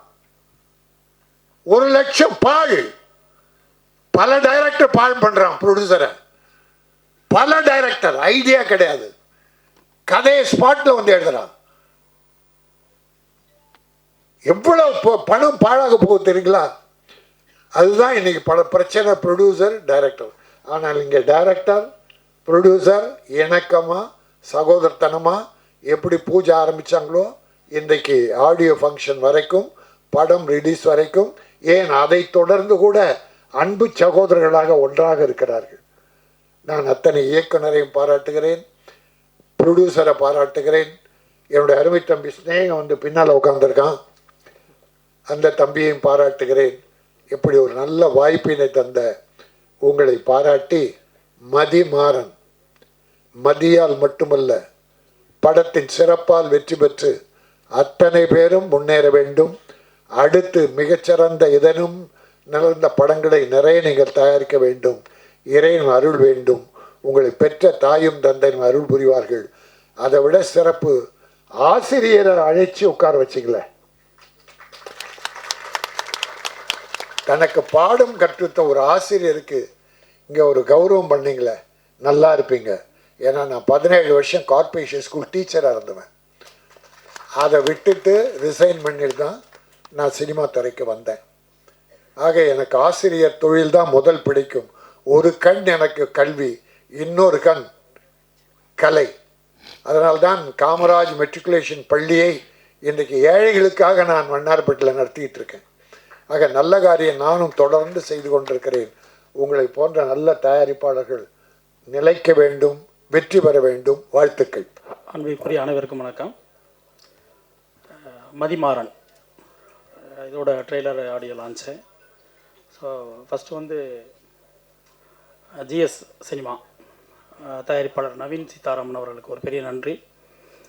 ஆனால் அறிமுக இயக்குனர் பாலா சாரோட பட்டறையிலிருந்து வர்றாரு மந்திர வீரபாண்டியன். ஸோ ஒரு முதல் வாய்ப்பு கொடுத்ததுக்காக தயாரிப்பாளருக்கு ஒரு பெரிய நன்றி. ஏன்னா ஒவ்வொரு இயக்குனருக்கும், அது முதல் பட இயக்குனருக்கு வாய்ப்புகள் தர்றவங்க வந்து லைஃப்பில் நம்ம எப்போவுமே மறக்கக்கூடாது. ஒரு பெரிய லைஃப்பை நம்ம ஜேர்னி ஆரம்பிச்சுடுறாங்க. ஸோ எப்போதுமே அந்த முதல் இயக்குனர்களுக்கு வாய்ப்பு தர்ற எல்லா தயாரிப்பாளருக்குமே நான் நன்றி சொல்கிறது வழக்கம். அந்த வகையில் நவீன் சந்திரா தயாரிப்பாளருக்கு வந்து பெரிய நன்றி. அதுக்கடுத்து வந்து விழாவில் இருக்கக்கூடிய ஸ்டேஜில் இருக்கக்கூடிய எல்லாருக்குமே பெரிய நன்றி. ராஜன் சார் இருக்காங்க, இசையமைப்பாளர் விழாவின் நாயகன் கார்த்திக் ராஜா சார் இருக்கார், நந்தகோபால் சார் ப்ரொடியூசர் இருக்காங்க, ஸ்னேகண்ணன் இருக்கார், காளி வெங்கட் இருக்கார். இப்படி எல்லாருமே ரொம்ப முக்கியமான ஆட்கள் இருக்காங்க. ஜான் மேக்ஸன் இருக்காங்க, முருகானந்தன் நண்பர் இருக்கார். எல்லாருமே ரொம்ப அறிமுகமானவங்க. உங்களுக்கு எல்லாருக்குமே ஒரு பெரிய நன்றி. டைரக்டரை பற்றி சில வார்த்தைகள் பேசணும்னு நினைக்கிறேன். மந்திர வீரபாண்டியன் நண்பர் வந்து என்னை சந்தித்து இந்த விழாவுக்கு அழைக்கும்போது இந்த டைட்டில் என்ன, எதுக்காக மதிமாறன் அப்படின்னு சொல்லி கேட்டேன். ஏன்னா மதி மாறன் ரெண்டுன்னு இருக்குது, ரெண்டும் ஒரு ஹீரோவோட பேராது அப்படின்னு கேட்டேன். இல்லை மதின்றது வந்து ஹீரோயினோட பேர், மாறன்றது வந்து ஹீரோவோட பேர் அப்படின்னாரு. அதுக்கு ஒரு சின்ன விளக்கம் கொடுத்தார். அந்த மதின்ற பொண்ணு வந்து ரொம்ப படிக்காத பொண்ணு, அவளுக்கு வந்து படிப்பில் வந்து பெரிய நாலேஜ்லாம் இருக்காது அந்த கேரக்டருக்கு. மாறன் வந்து பேர் வந்து நெடுமாறன் அப்படின்னாரு. ரொம்ப ஷார்ட்டாக இருக்க ஒரு கேரக்டரு, குள்ளமாக இருக்கார், அவருக்கு நெடுமாறன். படிக்காத ஒரு பொண்ணுக்கு வந்து மதி. ஸோ அந்த அந்த அந்த கான்ட்ராஸ்ட்டாக ஒரு பேர் வச்சதே எனக்கு ரொம்ப பிடிச்சிருந்துச்சு. ஏன்னா பொதுவாகவே அப்படி தான் இயல்பாக வந்து ஒரு பேரும் வைப்பாங்க. மேக்ஸிமம் சரஸ்வதின்னு பேர் வச்சுருப்பாங்க, படிப்பு வராது. கருப்பாக இருப்பாங்க, வெள்ளத்தோர் அப்படின்னு பேர் வைப்பாங்க. ரொம்ப நிறமாக இருக்காது, கருப்பசாமின்னு பேர் வைப்பாங்க. இது வந்து இயல்பாகவே நடந்துடும். ஸோ அந்த மாதிரி நம்ம வாழ்க்கையில் ரொம்ப கனெக்ட் ஆகி ரொம்ப நெருக்கமாக இருந்துச்சு. ஸோ ஒரு டைட்டிலுக்கே இவ்வளோ யோசிக்கக்கூடிய ஒரு டைரக்டர், ஒரு கான்ட்ராஸ்ட்டாக வாழ்க்கையோட ஒன்றி போய் ஒரு தலைப்பை யோசிக்கக்கூடிய ஒரு இயக்குனர். நிச்சயமாக ஒரு நல்ல கருவை எடுத்திருப்பார், நல்ல கதையை எழுதியிருப்பார், நல்ல திரைக்கதை அமைச்சிருப்பார் அப்படின்னு நான் நம்பினேன். ட்ரெய்லர் பார்க்கும்போது எனக்கு ரொம்ப பிடிச்சிருக்கு. சாங்ஸ் ரொம்ப நேர்த்தியாக எல்லாமே மேக்கிங் வந்து அந்த ஒரு அறிமுக ஹீரோவை வச்சு ஒரு பட்ஜெட்டில் என்ன பண்ண முடியுமோ அதை மிக சிறப்பாக அவர் பண்ணியிருக்காரு நான் நம்புகிறேன். ஸோ ரெண்டாவது பாலா சார்கிட்ட ஒர்க் பண்ணிட்டு வந்திருக்காரு. அவர் எடுத்திருக்க கண்டென்ட்டு, அதாவது ஒரு உருவ கேலி செய்கிற இந்த உலகத்தை வச்சு அவங்கள விமர்சனம் பண்ணியும் அவங்களுக்கு ஒரு இந்த உருவ கேலி உள்ளவங்களாம் யாரை விமர்சனம் பண்ணுறோமோ யாரை கேலி பண்ணுறோமோ அவங்களுக்கு ஒரு தன்னம்பிக்கக்கூடிய ஒரு கதையை எடுத்திருந்தார். சாங்க்கு இடையில வந்த சில டயலாக்ஸ் ரொம்ப நல்லா இருந்துச்சு, சூப்பராக இருந்துச்சு. ஸோ மந்திர வீரபாண்டியனுக்கு வந்து ஒரு பெரிய வாழ்த்துக்கள். நிச்சயமாக உங்களுக்கு ஒரு பெரிய எதிர்காலம் இருக்குன்னு நான் நம்புகிறேன். விழாவின் நாயகன் கார்த்திக் ராஜ் சாரை பற்றி பேசியாகணும். பாண்டியன் படத்தில் வந்து அவரோட முதல் பாடல் பாண்டியன் ராஜ்யத்தில் உயலாளா, அது வந்து அடிக்ட் ஆகாத ஆளே கிடையாது. ஏன்னா அதில் வந்து ராஜா சார் மியூசிக்கு, அதை தாண்டி அந்த சாங் அவரோட ஃபஸ்ட்டு சாங்கு ரொம்ப சின்ன வயசில் அவர் போட்டார். அந்த சாங் வந்து அப்படி ஒரு அடிக்ட் ஆச்சு எல்லாத்தையும். அந்த படத்துலேயே வந்து ராஜா சார் தாண்டி பாண்டியன் ராஜ்யத்தில் உயலாளா சாங் வந்து ஹிட் ஆச்சு.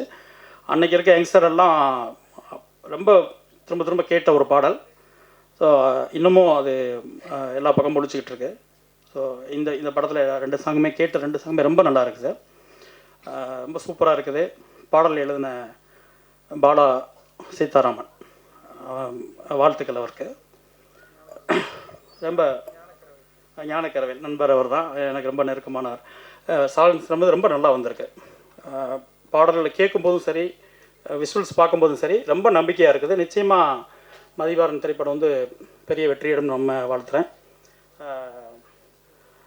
ஹீரோ சத்யன் செங்குட்டுவன் வெங்கட் ஆமாம், ரொம்ப சிறப்பாக வருவார். நிச்சயமாக அவருக்கு ஒரு பெரிய எதிர்காலம் இருக்குது. உருவம் தாண்டி இந்த உருவத்தோட இந்த ஹைட்டோட ஒரு ஹீரோ வந்து நிற்கும்போது நிச்சயமாக அவருக்கு வந்து அடுத்து ஹீரோவாக எத்தனை படங்கள் கிடைக்கும்னு எனக்கு தெரியாது.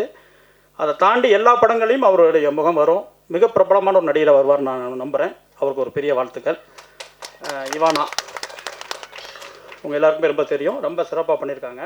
அப்புறம் ஹீரோவோட பேரா பண்ணியிருக்கவங்க ரொம்ப ரொம்ப நல்லா இருக்கு. என்னங்க ஆராத்தியா, அவங்களுக்கு ஒரு பெரிய வாழ்த்துக்கள், பெரிய வரவேற்பு.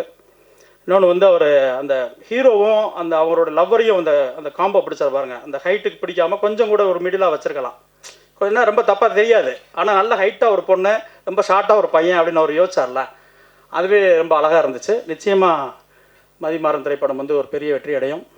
படக்குழுவினருக்கும் தயாரிப்பாளருக்கும் கார்த்திக் ராஜா சாருக்கும் ஒரு பெரிய வாழ்த்துக்கள். அதை தாண்டி இந்த படத்துக்கு நான் பேச வரும்போது நண்பர் வந்து மந்திர வீரபாண்டியன் பேசும்போது சொன்னார், ஆனால் உங்கள் மனசுக்கு பட்டதை பேசுங்க, உங்களுக்கு என்ன தோணுச்சோ பேசுங்க, இந்த ஃபங்க்ஷனை பற்றி மட்டும் தான் நீங்கள் பேசுன்றது இல்லை அப்படின்னு என்கிட்ட கேட்டார். இப்போ கரண்ட்டில் இருக்க விஷயம் வந்து ஞானவேல் ராஜா சாருக்கும் அமீர் சாருக்குமான பிரச்சனை. ஆனால் அதை நான் இங்கே பேச விரும்பலை. என்ன காரணம் அப்படின்னா, நானே ஒரு மேடையில் ஒரு கோரிக்கை வச்சேன்.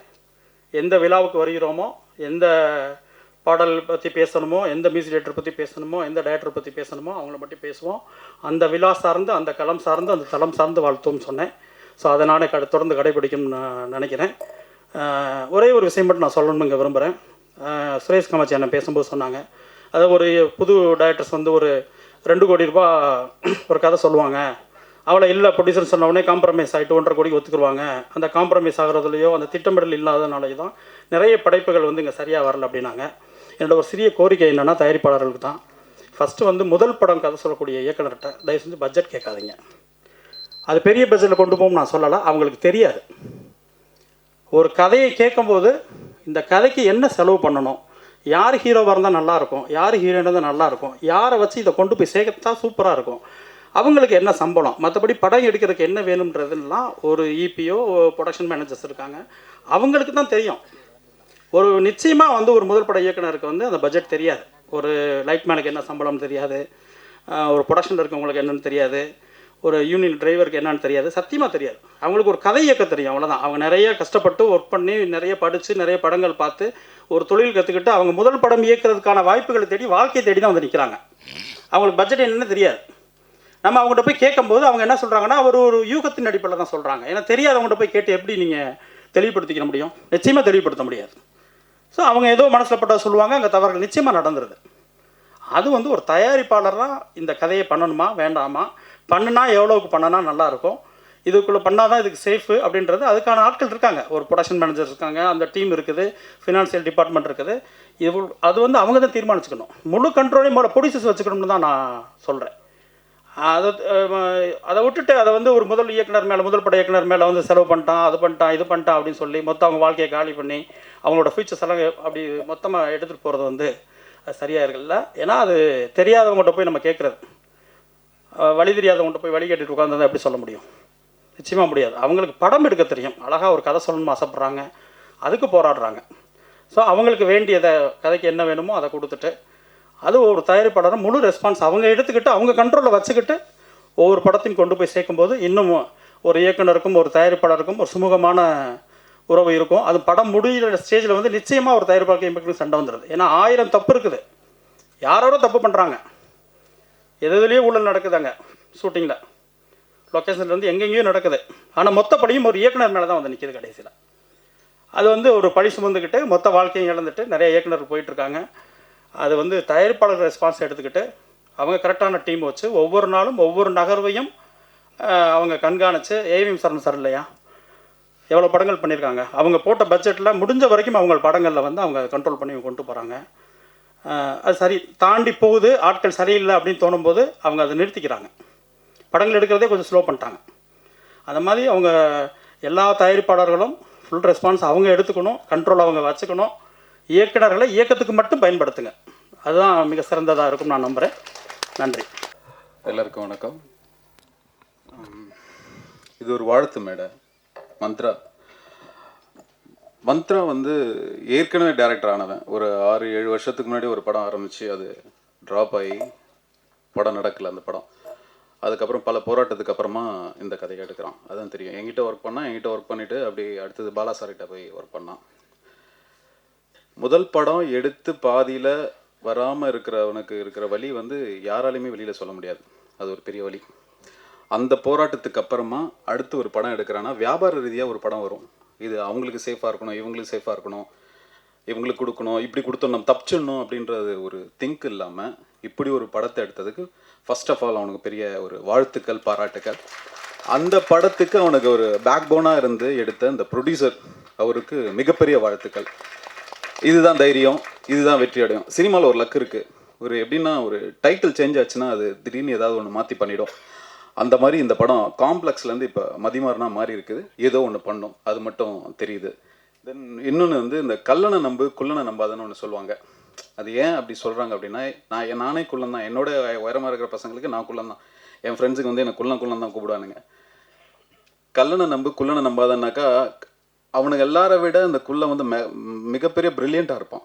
அதுதான் அவனுக்கு இந்த அவர் ஒரு அதை எப்படி சொல்கிறதுன்னு எனக்கு தெரியல. அதனால் இந்த படம் இவனுக்கான படமாக இருக்கும். இவனுக்கு மிகப்பெரிய வாழ்த்துக்கள். இவனோட பர்ஃபார்ம்லாம் நான் பார்த்துட்டேன், வேறு லெவலில் இருக்குது.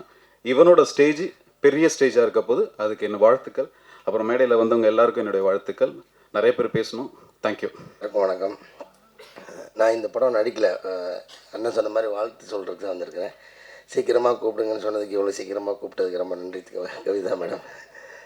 இன்னொரு மீட்டிங் வேறு இருக்குது. இயக்குனருக்கும் இந்த படக்குழுவினருக்கும் என்னுடைய மனமார்ந்த வாழ்த்துக்களை தெரிவிச்சுக்கிறேன். அப்புறம் நான் ஒரு நிறைய டைம் எடுத்து பேசலான்னு இருக்கிறேன். ரொம்ப நன்றி. எல்லாருக்கும் வணக்கம். காலதாமதமாக வந்ததுக்கு மூலம் மன்னிக்கணும். இந்த மேடையில் அண்ணன் காளி வெங்கட் சொன்னது மாதிரி நான் எழுதலை, இருந்தாலும் வாழ்த்து சொல்ல அன்பையும் வாழ்த்தையும் தருவதற்கான மேடையாக தான் பல்வேறு பணிகளுக்கு மத்தியில் ஓடி வந்திருக்கிறேன். மந்த்ராவை பற்றி என்னுடைய மனைவி நிறைய சொல்லியிருக்காங்க. அவங்க எல்லாமே சேர்ந்து அந்த தேடுதல் காலகட்டங்களில் ஒரு பட்ட போராட்டங்கள், அவருடைய ஸ்கிரிப்ட் கூட என்கிட்ட ஒன்று இருக்குதுன்னு நினைக்கிறேன், படிக்க கொடுத்தது. அவ்வளோ போராட்டத்துக்கு அப்புறம் இந்த படத்தை வந்து இன்றைக்கி இந்த லெவலுக்கு கொண்டு வந்திருக்காங்க. மிகச்சிறந்த போராளி, நிறைய தேடுதலோடு இருந்தார் அப்படின்னு. அந்த நட்பில் இவர் இன்றைக்கி தான் நான் நேராக சந்திக்கிறேன். ஆனால் அவங்க சொல்லி அவர் மேலே ஒரு பெரிய மரியாதை எனக்கு உண்டு. அதே மாதிரி இந்த படத்துடைய தயாரிப்பாளர் என்னுடைய நெருங்கிய நண்பர். அவர் வந்து இந்த படத்தை நம்பி மந்த்ராவையும் அந்த கதைக்களத்தையும் நம்பி இறங்கி இன்றைக்கி அதை எப்படியாவது வெளியில் கொண்டு வந்துடணும். சில பேர் என்ன செய்வாங்கன்னா, ஒரு காலகட்டம் ஒரு போராட்டம் வரும்போது பயம் வரும். அந்த பயத்தை மீறி இதை எங்கேயாவது நான் கொண்டு வந்து நிறுத்திடணும் அப்படிங்கிற ஒரு அந்த போராட்டம் இன்றைக்கி அவர் வந்து வேறு ஒரு களத்துக்கு எடுத்துகிட்டு வந்து இதை கொண்டு போய் மக்கள்கிட்ட சேர்த்தே ஆகணும்னு அந்த எடுத்த அந்த பெரும் போராட்டத்துக்கான முயற்சி தான் இந்த மேடையாக நான் பார்க்குறேன். உண்மையிலேயே இந்த மாதிரி தயாரிப்பாளர்கள் ஜெயிக்கும்போது தான் நிறைய புதிய படைப்பாளிகளுக்கான கதவுகள் திறந்துவிடும் அந்த நம்பிக்கை எனக்கு இருக்குது. அதுக்கப்புறம் இந்த படத்துடைய கதாநாயகன் இந்த படத்துடைய இந்த நிகழ்வுடைய கதாநாயகன் கார்த்திக் ராஜா. அவரை பற்றி பேசணுன்னா மணிக்கணக்கில் நான் பேசிகிட்டே இருக்கணும். காரணம் என்னன்னு கேட்டிங்கன்னா, நான் ஆரம்ப காலகட்டங்களில் பாடல் எழுதும் பொழுது இளையராஜா சாருடைய வீட்டுக்குள்ளே முதலாக நான் அடி எடுத்து வச்சது அவர் மூலியமாக தான் எடுத்து வச்சேன். அது பல நாள் இரவு பகல் பார்க்காம அவருக்கு ஒரு சின்ன ஸ்டுடியோ உள்ளே வச்சுருப்பார். அங்கேயே படுத்து அங்கேயே எழுதி ஒரு அற்புதமான இசையமைப்பாளர். அவருக்கான களம் இன்னும் கிடைக்கலையோன்னு எனக்கு மிகப்பெரிய ஏக்கம் இருந்துக்கிட்டே இருக்கும். அவ்வளோ திறமைகளும் அவ்வளோ ஒரு அந்த உழைப்பும் கொட்டிக்கிட்டே இருக்கார். அவருக்கான சரியான ஒரு களம் கிடைக்கலையோ அப்படிங்கிற ஒரு மிகப்பெரிய ஏக்கம் அவரை பார்க்கும் போதெல்லாம் எங்கள் நட்புக்குள்ளே இருக்கும். எங்களுக்குள்ளே அவ்வளோ பெரிய ஒரு நட்பு இருக்குது. தொடர்ந்து அது வந்து கொண்டிருக்கிறது. அதை இந்த படம் மறுபடியும் அடுத்த கடத்துக்கு எடுத்துகிட்டு போகிற நம்பிக்கை இருக்கிறது. அதே போல் இதில் நடித்தவர்கள், இந்த படம் எப்போதுமே ஒவ்வொரு சினிமாவும் இந்த சமூகத்தில் ஏதோ ஒன்று சொல்ல தான் வந்து கொண்டே இருக்கிறது. வெறுமனே ஒரு காலகட்டத்தில் பொழுதுபோக்காக போய்கிட்டு இருந்த அந்த காலகட்டம் மலையேறி விட்டது. ஏதோ ஒன்று சொல்லணும்னு ஆசைப்படுது. அது எத்தனை பேரை சேர்ந்து போகுன்னு தெரியுது. ஆனால் இந்த படம் உருவக்கேளிகளை பற்றி ஒரு அழுத்தமான ஒரு பதிவு பண்ண வந்திருக்கிறது. எனவே நல்ல விஷயங்களை கொண்டு போய் சேர்க்கறதுக்கு களம் பத்திரிகையாளர்கள் தான். எல்லோருமே உழைப்போம். புதிய படைப்புகள் வந்துட்டு இருக்கணும். காரணம், ஒரு சமூகம் எந்த சமூகம் படைப்பாளிகளையும் படைப்பையும் கொண்டாடுதோ அதுதான் உயர்ந்த சமூகமாக இருக்கும். அதுதான் வளர்ச்சி அடைஞ்ச சமூகத்தை வளர்த்து விடுவதற்கான ஒரு மிக காலகட்டம் இருக்கும். எனவே படைப்பாளிகளை எப்போதுமே நம்ம தூக்கி கொண்டாட வேண்டிய ஒரு காலகட்டத்தில் தான் இருந்துகிட்டே இருக்கும். படைப்புகள் மட்டும் புதிதாக இல்லை என்றால், புதிய சிந்தனைகள் இல்லை என்றால், மறுமலர்ச்சிகளும் பரிணாம வளர்ச்சிகளுமே இல்லாமல் தொலைஞ்சு போயிருக்கும். எங்கேயோ ஒரு இடத்துல இன்னும் நம்ம காடோடிகளாகவும் எங்கேயோ ஒரு தேடுதலை வேட்டையாடுக சமூகமாகவே வாழ்ந்துட்டு இருந்திருப்போம். படைப்புகள் தான் நாகரிகத்திலிருந்து அடுத்தடுத்த கட்டத்தில் புதிய சிந்தனைகளை படைத்து கொண்டு இருக்கிறது. எனவே அப்படி வளர்ச்சி அடைந்து கொண்டிருக்கின்ற சமூகத்திற்கு இந்த கருத்தும் வேறொரு களத்தை எடுத்து போகும் என்ற நம்பிக்கை இருக்கிறது. மிகச்சிறந்த உழைப்பாளிகள், போராளிகள் சேர்ந்து ஒரு படைப்பை கொடுத்திருக்கிறார்கள். மக்களிடம் கொண்டு போய் சேருங்கள். நன்றி, வணக்கம், வாழ்த்துக்கள். மாதா பிதா director Bala sir, Lenin Babu sir, 4 பேருக்கும் என்னோட முதல் வணக்கம். மாதா பிதா குரு பாலா சார் தான். அதுக்கப்புறம் தெய்வம் இருக்க வேண்டிய இடத்துல பாபு சாரை சொல்கிறதுக்கு ஒரே ஒரு காரணம் தான். இந்த மேடை கிடைக்கிறதுக்கு 11 வருஷம் ஆயிருக்கு. 2012 ஓமனில் ஒரு மெக்கானிக்கல் இன்ஜினியராக ஒர்க் பண்ணிகிட்டு இருந்தேன். சின்ன வயசுலேருந்தே எப்படியாவது சினிமாவில் சாதிக்கணும்னு ஒரு ஆசை இருந்தது. கொஞ்சம் நல்லா படித்ததுனால இன்ஜினியரிங் சேர்த்து விட்டாங்க. அப்புறம் அப்படியே ஆயில் அண்ட் கேஸில் ஒர்க் பண்ணிட்டு அது எப்படியோ மறுபடியும் இந்த சினிமாவுக்கே கொண்டு வந்துருச்சு. ஸோ 2012 இதே டிசம்பரில் தான் நான் சினிமாவுக்கு வரலாம் அப்படின்னு வந்தேன். ஆனால் எனக்கு சென்னையில் யாரையும் தெரியாது, சினிமாவும் தெரியாது. ஸோ இங்கே இந்த 11 வருஷம் உழைப்பு சின்னதாக கம்பெனிகளை ஏறி கதைகள்லாம் சொல்லி ஷார்ட் ஃபிலிம் எடுத்து ரத்னேஸ்வர் சார் சொல்லும்போது ஒரு படம் கமிட் ஆகி பாதியில் நிறுத்தப்பட்டதாக சொன்னார். நான் அவர்கிட்ட அசிஸ்டண்ட்டாக ஒர்க் பண்ணும்போது ஒரு ஷார்ட் ஃபிலிம் எடுத்துகிட்டு போய் அவர்கிட்ட காட்டினேன். அவர் என் மேலே உள்ள அன்பில் இது படம் மாதிரி இருக்குது, இது ரிலீஸ் பண்ணுறான்னு சொன்னார். 20 நிமிஷம் தான் சார், அதை எப்படி சார் பண்ணுறேன்னா அது மிஸ்கம்யூனிகேஷன். ஸோ அந்த மாதிரி சின்னதாக ஏதோ பண்ணி கடைசியாக நிறைய ப்ரொடியூசர்ஸ்ட்டை போய் கதை சொல்லும்போது, ஒரு ப்ரொடக்ஷனில் கதை சொல்லிட்டு இருக்கும்போது அங்கே பக்கத்தில் உட்காந்து கதை கேட்டவர் தான் என்னோடய தயாரிப்பாளர். அப்போ அவருக்கு என்னமோ என்கிட்ட பிடிச்சிருந்ததுனால ஒரு 6 மாதம் கழித்து என்னை ஒரு நாள் பார்க்கணுன்னு சொல்லி கால் பண்ணி கூப்பிட்டாரு. அப்படி தான் கூப்பிட்டு நான் ஒரு படம் பண்ணணுன்னு நினைக்கிறேன், உங்கள் கூட தான் பண்ணணுன்னு நினைக்கிறேன் அப்படி சொன்னார். நம்ம அத்தனை வருஷம் இதுக்காக தான் காத்துட்டு இருந்தோம். எத்தனை இடத்துல எங்கெங்கேயோ ஏறி தேடிட்டு இருக்கும்போது நம்மளை ஒருத்தர் கூப்பிட்டு, அதுவும் அவர் சொன்ன விஷயம் அதுதான், எனக்கு சினிமாவில் யாரையும் தெரியாது, எந்த நம்பிக்கையில் நான் உங்களை நம்புகிறேன், உங்கள் உழைப்பு மேலே நம்பிக்கை வைக்கிறேன்னு எனக்காக மட்டும் கதை சொல்கிறதுக்கு முன்னாடியே எனக்கு படம் கொடுத்தாரு அவர். அதுக்கப்புறம் தான் நான் என்ன கதைன்னு முடிவு பண்ணி இந்த கதையை சொல்லி ஒரு ஒரு 10-15 நாளைக்குள்ளே எல்லா வேலைகளும் நடந்து ரொம்ப குயிக்காகவே படம் எடுத்து முடிக்கப்பட்டது. ஸோ உங்கள் பேர் இல்லை, அது தெய்வம்னு சொன்னது கொஞ்சம் அண்டர்ரேட்டட் தான். உங்களை தெய்வம்னு சொல்கிறதே பத்தாதுன்னு நினைக்கிறேன்னா தேங்க்யூ ஸோ மச் சார். இன்றைக்கி வரைக்கும் என்னென்னா, ஜென்ரலாக இந்த பட்ஜெட் பற்றி இது பற்றிலாம் பேசும்போது சொன்னாங்க, ஃபஸ்ட் படம் பண்ணி முடிக்கும்போது இப்போ டேரக்டருக்கும் ப்ரொடியூசருக்கும் 100% சண்டை வந்துடும். சண்டை வந்துடும், அவங்க நண்பர்களாக பேச முடியாத சூழல் இருக்கும். பட் இன்றைக்கி வரைக்கும் ஒரு அண்ணன் மாதிரி, நான் அவங்க ஃபேமிலியில் ஒருத்தர் தான் அவர், அந்த மாதிரி என்னை இன்றைக்கி வரைக்கும் வச்சுருக்கிறதுக்கு தேங்க்யூ ஸோ மச் சார். அவர் இங்கே எங்கேயுமே இல்லை, நான் சொல்கிற பாபு சார்ன்றவர். அவர் அங்கிட்டு ஓரமாக உட்காந்து கை கட்டி ஒரு ஆடியன்ஸாக பார்த்துட்ருக்காரு. Thank you so much sir, love you sir. நான் இதுக்கப்புறம் 100 படம் பண்ணுவோம் சார். பட் இந்த படம் என்னோடய கரியரை ஸ்டார்ட் பண்ணி வச்சதுக்கு ரொம்ப நன்றி. ஐம் ஸோ எமோஷ்னலாக இருக்குது எனக்கு. Thank you so much. எங்கேயும் பேரை சொல்லாத அப்படின்னு சொல்லுவார், பட் ஒரே ஒரு இடத்துல யூஸ் பண்ணிக்கிறேன்னு அவர்கிட்ட பெர்மிஷன் வாங்கிட்டு சொல்லிட்டேன். அப்புறமா GS Cinema International and GS பிரதர்ஸ்க்கு வந்து ரொம்ப நன்றி. அவங்களும் நான் கால விரயமாக இருக்கிறனால நிறைய பேரை விட்டுருவோன்னு நினைக்கிறேன், அதனால் வேகமாக பேசி முடிச்சுட்டு இறங்கிறேன், பயப்படாதீங்க. GS Cinema International and GS பிரதர்ஸ்க்கு நன்றி.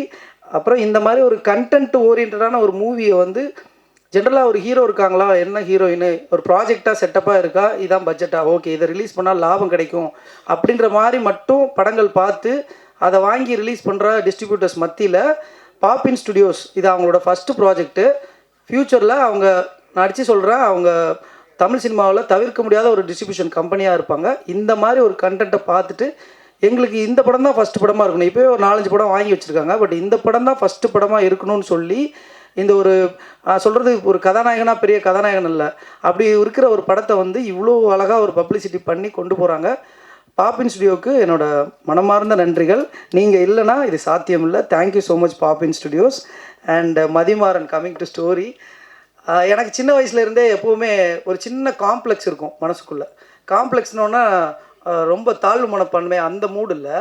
எப்போ பார்த்தாலும் நானே ரொம்ப கான்ஃபிடென்ட் ஆனவன். எங்கே பார்த்தாலும் இன்றைக்கி காலையில் கூட ஒரு வாசலில் ஒருத்தர் வந்து சொன்னார், தெரில பாவம் அவருக்கு இந்த டேரக்டர் யாருன்னு கூட தெரியாமல் இருந்திருக்கலாம், பட் உருவத்தை வச்சு நம்மக்கிட்ட ஒன்று பேசுகிறதுன்னு இருக்கு இல்லையா, இவன் டேரக்டராக இருக்க மாட்டான்னு ஒரு முடிவில் இருக்காங்க. ஸோ வந்து ஏதோ ஒன்று பேசிட்டு போனார். ஸோ இது இங்கே மட்டும் இல்லை, நான் வந்து டவுன் சவுத்து ஒரு சிவந்திப்பட்டின்னு ஒரு சின்ன கிராமத்துலேருந்து வர்றேன். அங்கேருந்து நான் பாளையங்கோட்டைன்னு ஒரு ஒரு ஒரு பாளையங்கோட்டைன்னு ஒரு வட்டம், அங்கே வந்து ஒரு சின்ன சிட்டியில் ஒரு ஸ்கூலில் படிக்க வரும்போது நம்ம உருவம் கொஞ்சம் கிராமத்து பையன், கொஞ்சம் ஏழ்மையான குடும்பத்துலேருந்து வரோம். அதை பார்த்துட்டு இவெல்லாம் சரிப்பட மாட்டான்ற ஒரு லுக்கே இருக்கும். அப்புறம் நம்ம நல்லா படிப்போம், ஃபஸ்ட் ரேங்க் ஸ்கூல் ஃபஸ்ட்லாம் வாங்கும்போது ஓ அப்படியா பரவாயில்லையா நல்லா நீயா ஃபஸ்ட் ரேங்கு அப்படின்ற ஒரு விஷயம் இருக்கும். அப்படியே அங்கே ஓமனுக்கு போனால் நான் பார்த்தது ஒயிட் கலர் ஜாப்பு. நான் மெக்கானிக்கல் இன்ஜினியரிங் படிக்க வந்தேன், அதை விட்டுட்டேன் நடுவில். அது இங்கே சென்னையில் வெங்கடேஸ்வரா இன்ஜினியரிங் காலேஜ்னு ஒரு காலேஜில் படித்தேன். என் ஃப்ரெண்ட்ஸ் நிறைய பேர் வந்திருக்காங்க, அவங்களுக்கு தெரியும்.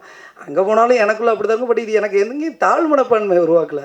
என்ன இருக்குன்னா, நான் பயங்கர கான்ஃபிடென்ட்டாக இருக்கேன், இது பண்ணுறேன். நீ என்னையை வந்து ஒரு மனுஷனாக பார்க்கணுன்னா ஒரு லுக்காக உனக்கு ஒரு விஷயம் ஒரு அட்டையராக ஒன்று தேவைப்படுதுன்னா அது என்கிட்ட இல்லை, என்னால் பண்ண முடியாது, என்கிட்ட கான்ஃபிடன்ஸ் இருக்குதுன்னு சொல்லி காலேஜ்லேயும் நல்லா படித்து நான் போய் ஓமனில் வேலை பார்க்குறேன், மஸ்கட்டில். அங்கே நம்ம பார்த்தது வந்து ஒயிட் கலர் ஜாபு. ஆனால் எல்லோரும் ஒட்டக்கம் வைக்கிறவங்க மாதிரியே பார்ப்பாங்க. அது எதுக்குன்னா நம்ம இருக்கிற லுக்கு அப்படின்னு ஒரு தமிழன் மாதிரி இருக்கான் இல்லையா, அந்த லுக்குனால அப்படி சொல்லுவாங்க. ஸோ இங்கே வந்து don't judge a book by its cover, அதை நான் எப்போவுமே நம்புகிறேன். ஒருத்தவங்களோட திறமைக்கும் அவங்களோட உருவத்துக்கும் எந்த விதமான சம்மந்தமே இருக்காது. இது 100% ட்ரூ. சிவப்பாக இருக்கவன் போய் சொல்ல மாட்டான், கடுகு சிறுத்தாலும் காரம் குறையாது, இதெல்லாம் சுத்த என்ன சொல்கிறது பேத்தல்கள், யாரோ சும்மா ஏதோ சொல்லி வச்சுட்டு போயிட்டாங்க. அப்படிலாம் எதுவுமே கிடையாது. அகத்தின் அழகு முகத்தில் தெரியும் அப்படிம்பாங்க, அதை உள்டாவாக யோசிச்சு பாருங்கள். உங்கள் மனசோட அழகு தான் அழகே, அதுதான் உங்கள் முகத்தில் தெரியும்னா பாவம் நீ அழகுன்னு ஏதோ உதாரணமாக வச்சுருக்கீங்களோ, இப்படி ஒரு வடிவமாக கலரா இப்படின்றதெல்லாம் அழகே கிடையாது. ஒருத்தரோட இன்னர் செல்ஃப் தான் அழகு. அந்த இன்னர் செல்ஃப் தான் நான் வந்து அழகாக பார்க்குறேன். ஸோ இந்த பாடி ஷேமிங் உருவ கேலி அப்படின்றத ரொம்ப நார்மலைஸ் பண்ணி வச்சுருக்கோம் சினிமாவிலையும் கூட. அண்ட் நிறைய டிவி ஷோஸ்லலாம் ரியாலிட்டி ஷோஸ்லலாம் பார்த்தீங்கன்னா ஒரு பண்ணி முஞ்சி வாயன், அந்த வாயன், இந்த வாயன், இந்த மண்டையன் இப்படி சொல்லாமல் எந்த சினிமாக்கள்லையும் காமெடிகள் வர்றதே கிடையாது. அதையும் நம்ம ரொம்ப நார்மலாக ரசித்து அதை வந்து கொண்டு போயிட்டுருக்கோம், அந்த படங்களை ஹிட் ஆகிக்கிட்டு இருக்கோம். ஸோ அதை பற்றி ஒரு சின்ன ஒரு அவேர்னஸ் க்ரியேட் பண்ணணும்னு தோணுச்சு. சேம் டைம் இந்த படத்தை வந்து நம்ம ஒரு வெறும் ஒரு கண்டென்ட் ட்ரிவன் அண்ட் ஒரு லார்ஜ் தென் லைஃப் மூவியாக பண்ணலை. இந்த படம் வந்து க்ளோஸ் டு ரியாலிட்டி எப்படி பண்ணணுமோ அவ்வளோக்குள்ளே கமர்ஷியலாக கொண்டு போய் இந்த படத்தை வந்து பண்ணியிருக்கோம். இந்த படம் வந்து நான் ஒரே ஒரு உத்தரவாதம் மட்டும் உங்களுக்கு நான் கொடுக்குறேன்.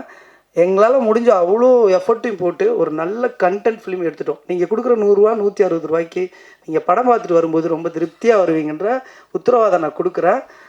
ஒரு நல்ல படம் எடுத்திருக்கோம். இந்த படத்தை ப்ரெஸ் அண்ட் மீடியா எப்படியாவது கொண்டு போய் சேர்த்துருவாங்கன்னு தெரியும். ஏன்னா ஆல்ரெடி மிகப்பெரிய சப்போர்ட் கொடுத்துட்டு இருக்கீங்க press and media. Thank you so much. இன்னும் கொஞ்ச நாள் தான் இருக்குது படம் ரிலீஸ்க்கு அண்ட் அதுக்கப்புறம் இருக்கிற ப்ரொமோஷன்ஸ்லாம் கொஞ்சம் சப்போர்ட் பண்ணி இதுக்குள்ளே மக்களை கொண்டு வர வேண்டியது உங்கள் கையில் தான் இருக்குது. அதை மட்டும் பண்ணிவிடுங்க. நான் உங்களை வந்து நான் உத்தரவாதம் கொடுக்குறேன், இந்த படம் பார்த்த எல்லாருமே திருப்தியாக வெளியே போவாங்க அப்படின்னு சொல்லி. அப்புறமா இந்த படத்தில் கேஸ்டிங் பற்றி சொல்லிடுறேன். ஃபஸ்ட்டு இவானா வந்து அது ஒரு தங்கச்சி எனக்கு. அது எப்படின்னா அது ஒரு லாங் ஸ்டோரி, நான் ஒரு 30 செகண்டில் சொல்கிறேன். நான் பாலா சார்கிட்ட நாச்சியார் படம் ஒர்க் பண்ணிகிட்டு இருக்கும்போது அந்த பொண்ணு 10th அப்போ வந்து ஹீரோயினாக வந்து பண்ணுறாங்க நாச்சியாரில். எனக்கு கொஞ்சோண்டு மலையாளம் தெரியும், அப்போது அவங்களுக்கு தமிழே சுத்தமாக தெரியாது. அப்படிங்கும்போது கொஞ்சம் கொஞ்சமாக என்னென்னமோ பேசும் என்கிட்ட அந்த பொண்ணு. அப்போ அந்த மலையாளம் எனக்கு தெரிஞ்ச மலையாளத்தை வச்சு கொஞ்சம் அவங்களுக்கு சொல்லிக் கொடுக்குறது, டைலாக் எக்ஸ்பிளைன் பண்ணுறது, டேரக்டர்கிட்ட பேச பயப்படுவாங்க. ஸோ என் மூலமாக இது பண்ணி ஒரு ஃப்ரெண்ட்ஷிப் மாதிரி க்ரியேட் ஆச்சு. அது அவங்க அம்மாவும் மலையாளம் பேசுவாங்கன்றதால அவங்க ஃபேமிலியாகவே, நானும் அவங்க ஃபேமிலியில் ஒருத்தன் தான். ஸோ அதுக்கப்புறம் திடீர்னு அந்த பொண்ணு அந்த படம் ரிலீஸ் ஆச்சு, நல்லா சக்ஸஸ்ஃபுல்லாக ஓடிச்சு. அப்படியே ஊரில் போய் செட்டில் ஆயிடுச்சு. 11th 12th காலேஜ்னு என்னமோ படிச்சுட்டு அப்படியே இருந்துட்டாங்க. என்றைக்கோ ஒரு நாள் என் பர்த்டேக்கு வந்து விஷ் பண்ணாங்க. அப்போது என்ன இவனா படம்லாம் நடிக்கலையா, உங்கள் பாட்டில் ஊரில் போய் செட்டில் ஆகிட்டீங்க, ஆசையே இல்லையான்னு கேட்கும்போது, ஆனால் எனக்கு நடிக்கணும்னு ரொம்ப ஆசை, ஆனால் யாருமே கூப்பிட மாட்டாங்களே, ஏன் அப்படின்னாங்க. எப்படி ஒன்று வந்து கூப்பிடுவாங்க, நீதாம்மா வந்து நீ நடிக்கணும்னு நினச்சா நீதாம்மா ட்ரை பண்ணணும், நீ பாலா சார் படத்தோட ஹீரோயின், நீ வந்து எங்கே இருக்குன்னே தெரில, பதுங்கு குழியில் ஒளிஞ்ச மாதிரி போய் கேரளா இருக்க அப்படி சொல்லும்போது, சொல்லுங்கண்ணா நான் என்ன பண்ணணும் சொல்லுங்கள் அப்படிங்கும்போது, என்னோட டார்லிங், எனக்கு ரொம்ப பிடிச்ச என்னோடய நண்பர், இண்டஸ்ட்ரியிலே அந்த பியூர் ஹார்ட் அப்படின்னு நான் எங்கே வேணாலும் அடித்து சத்தியம் பண்ணி சொல்லுவேன், ஜிவி பிரகாஷ் அவர் தான். அவர்கிட்ட நான் ஃபோன் பண்ணி சார் இந்த மாதிரி அப்படின்னு சொல்லி பேசிவிட்டு அவரோட நம்பரை வந்து நான் இவானாக்கு கொடுத்தேன். அவருக்கு இப்போ அவருக்கும் நான் எனக்கு எப்படி ஃபீலோ அப்படி தான் இவானாக்கு. அவர் ஒரு படம் கொடுத்தாரு, கல்வன்னு சொல்லிட்டு, அந்த மூவி ரிலீஸ் ஆக போகுதுன்னு நினைக்கிறேன் சீக்கிரமாக. அதுக்கப்புறம் எல்லா ஸ்கிரிப்ட்ஸும் எனக்கு அனுப்புவாங்க, அண்ணா இது எப்படின்னா அது அப்படின்னா அப்படின்னு சொல்லி நிறைய கேட்டுகிட்டே இருப்பாங்க. எனக்கு என்ன இருந்துச்சுன்னா, இந்த பொண்ணு இவ்வளோ கஷ்டப்படுது, ஆனால் கரெக்டான இடம் அந்த பொண்ணு கிடைக்கவே மாட்டேங்குது. நம்ம ஒரு படம் பண்ணோன்னா அந்த ஃபஸ்ட்டு படத்தோட ஹீரோயின் இவானாவாக தான் இருக்கணும் அப்படின்னு சொல்லி நான் என் மனசுக்குள்ளே முடிவு பண்ணிட்டேன் எப்போவுமே. பட் எனக்கு வாய்ப்பு கிடைக்கிறதுக்கு அதுக்கப்புறம் 5-6 வருஷம் ஆகுது. அப்படியே ட்ரை பண்ணிருக்கும்போது ஒரு நாள் இந்த கதை நான் ஓகே பண்ணோன்னா முதல்ல அவங்ககிட்ட தான் சொன்னேன், ஃபோன் பண்ணி இந்த மாதிரி ஒரு கதைமா அப்படின்னு. அப்போ அவங்களுக்கு தமிழ் கொஞ்சம் கொஞ்சம் தான் தெரிஞ்சுது, எனக்கு தெரிஞ்ச மலையாளம், தமிழ், இங்கிலீஷ் 3 லாங்குவேஜ்லையும் கலந்து ஒரு கதையை ஒரு 10 நிமிஷத்தில் சொல்லும்போது எனக்கு ஒன்றும் புரியலை. நானும் அம்மாவும் சென்னைக்கு வந்து கதை கேட்குறோன்னு சொல்லிட்டு கதை கேட்குறதுக்காக சென்னை வந்தாங்க. சென்னை வந்துட்டு கதை கேட்டுட்டு அம்மாவும் பொண்ணும் கதை சொல்லி முடிக்கிறேன். இவானா என்னை அப்படியே உத்து ஏதோ கோபமாக பார்த்துட்டு இருந்துச்சு. சைடில் பார்த்தா அவங்க அம்மா அழுதுட்டுருக்காங்க. என்னம்மா எதுக்குமா அழுறீங்க, ஏதாவது தப்பு இதாக சொல்லிட்டேனா அப்படின்னு சொல்லி கேட்கும்போது நான் ஃபைனலாக இவானாட்ட கேட்டேன், இந்த படம் பண்ணுறியாமா நீ அப்படின்னோடனே, என்ன சேட்டா சொல்கிறீங்க, டெஃபினெட்லி ஐம் டூயிங் இட் அப்படின்னாங்க. எனக்கு அப்போ தான் தெரியும், இந்த படத்தில் வர்ற மதி அண்ட் மாறன் மாதிரியே இவானா அண்ட் லியோ, அதாவது அவங்களும் ரியல் லைஃப்பில் ஒரு ட்வின் தான், அவங்களுக்கு ஒரு தம்பி இருக்காங்க. ஸோ இந்த கதையில் இந்த அக்கா தம்பி இந்த உறவை பற்றி தான் நான் அந்த கதை ஃபுல்லாக முடிச்சு போட்டு பேசியிருக்கோம். எப்படி ஒரு காம்ப்ளெக்ஸில் இருக்கிற ஒரு தம்பியை கைப்பிடிச்சி தூக்கி விடுற ஒரு அக்கா, இதுதான் இந்த கதையோட பேஸ் லைன். ஆக்சுவலாக அவங்கள ரியல் லைஃப்பில் பார்த்தீங்கன்னா இவானாவை எல்லோரும் குள்ளன்னு சொல்லி கிண்டல் பண்ணியிருக்காங்க போல இருக்குது, என்கிட்ட அது சொல்லிச்சு. ஸோ ரொம்ப பர்சனலாக கனெக்ட் ஆகி இந்த படத்துக்குள்ளே வந்தாங்க.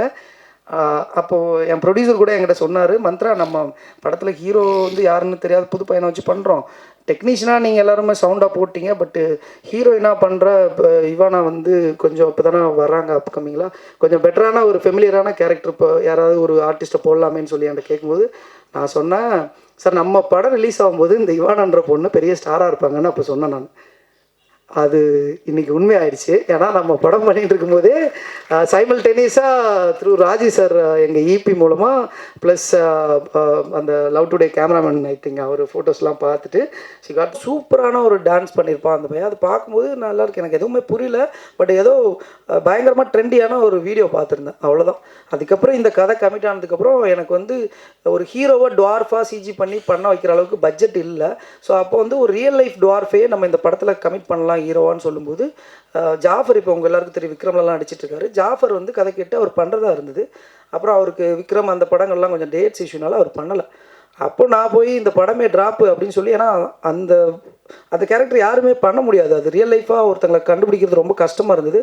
படமே ட்ராப்னு போய் ஒரு டீக்கெட்டில் உட்காரும்போது என் ஃப்ரெண்டு நாகூர் தான், என்னடா இதுக்கெல்லாம் போய் உட்காந்து சோர்ந்து ஃபீல் பண்ணிருக்கோம், ஃபோனை கொடுன்னு சொல்லிட்டு ஃபேஸ்புக்கில் சும்மா ஒரு சர்ச் பண்ணோம், இந்த மாதிரி இருக்கிறவங்களோட வீடியோஸ் சர்ச் பண்ணால் அந்த வீடியோ சப்தமாலா வீடியோ மறுபடியும் வந்துச்சு. எனக்கு என்னன்னா, இந்த வெங்கட்ன்றவன் அதுக்கு 4 வருஷத்துக்கு முன்னாடி பாலா சார் ஆஃபீஸில் வந்து என்னைய பர்சனலாக வந்து பார்த்து, நான் தான் அங்கே கோட் ரைட்டராக இருக்கும்போது வந்து பார்த்து அவனோட ஃபோட்டோஸ் எல்லாம் கொடுத்துட்டு போயிட்டு ஃபேஸ்புக்கில் எனக்கு அந்த வீடியோவையும் அவன் நம்பரையும் அனுப்பிச்சி வச்சுருந்தான்.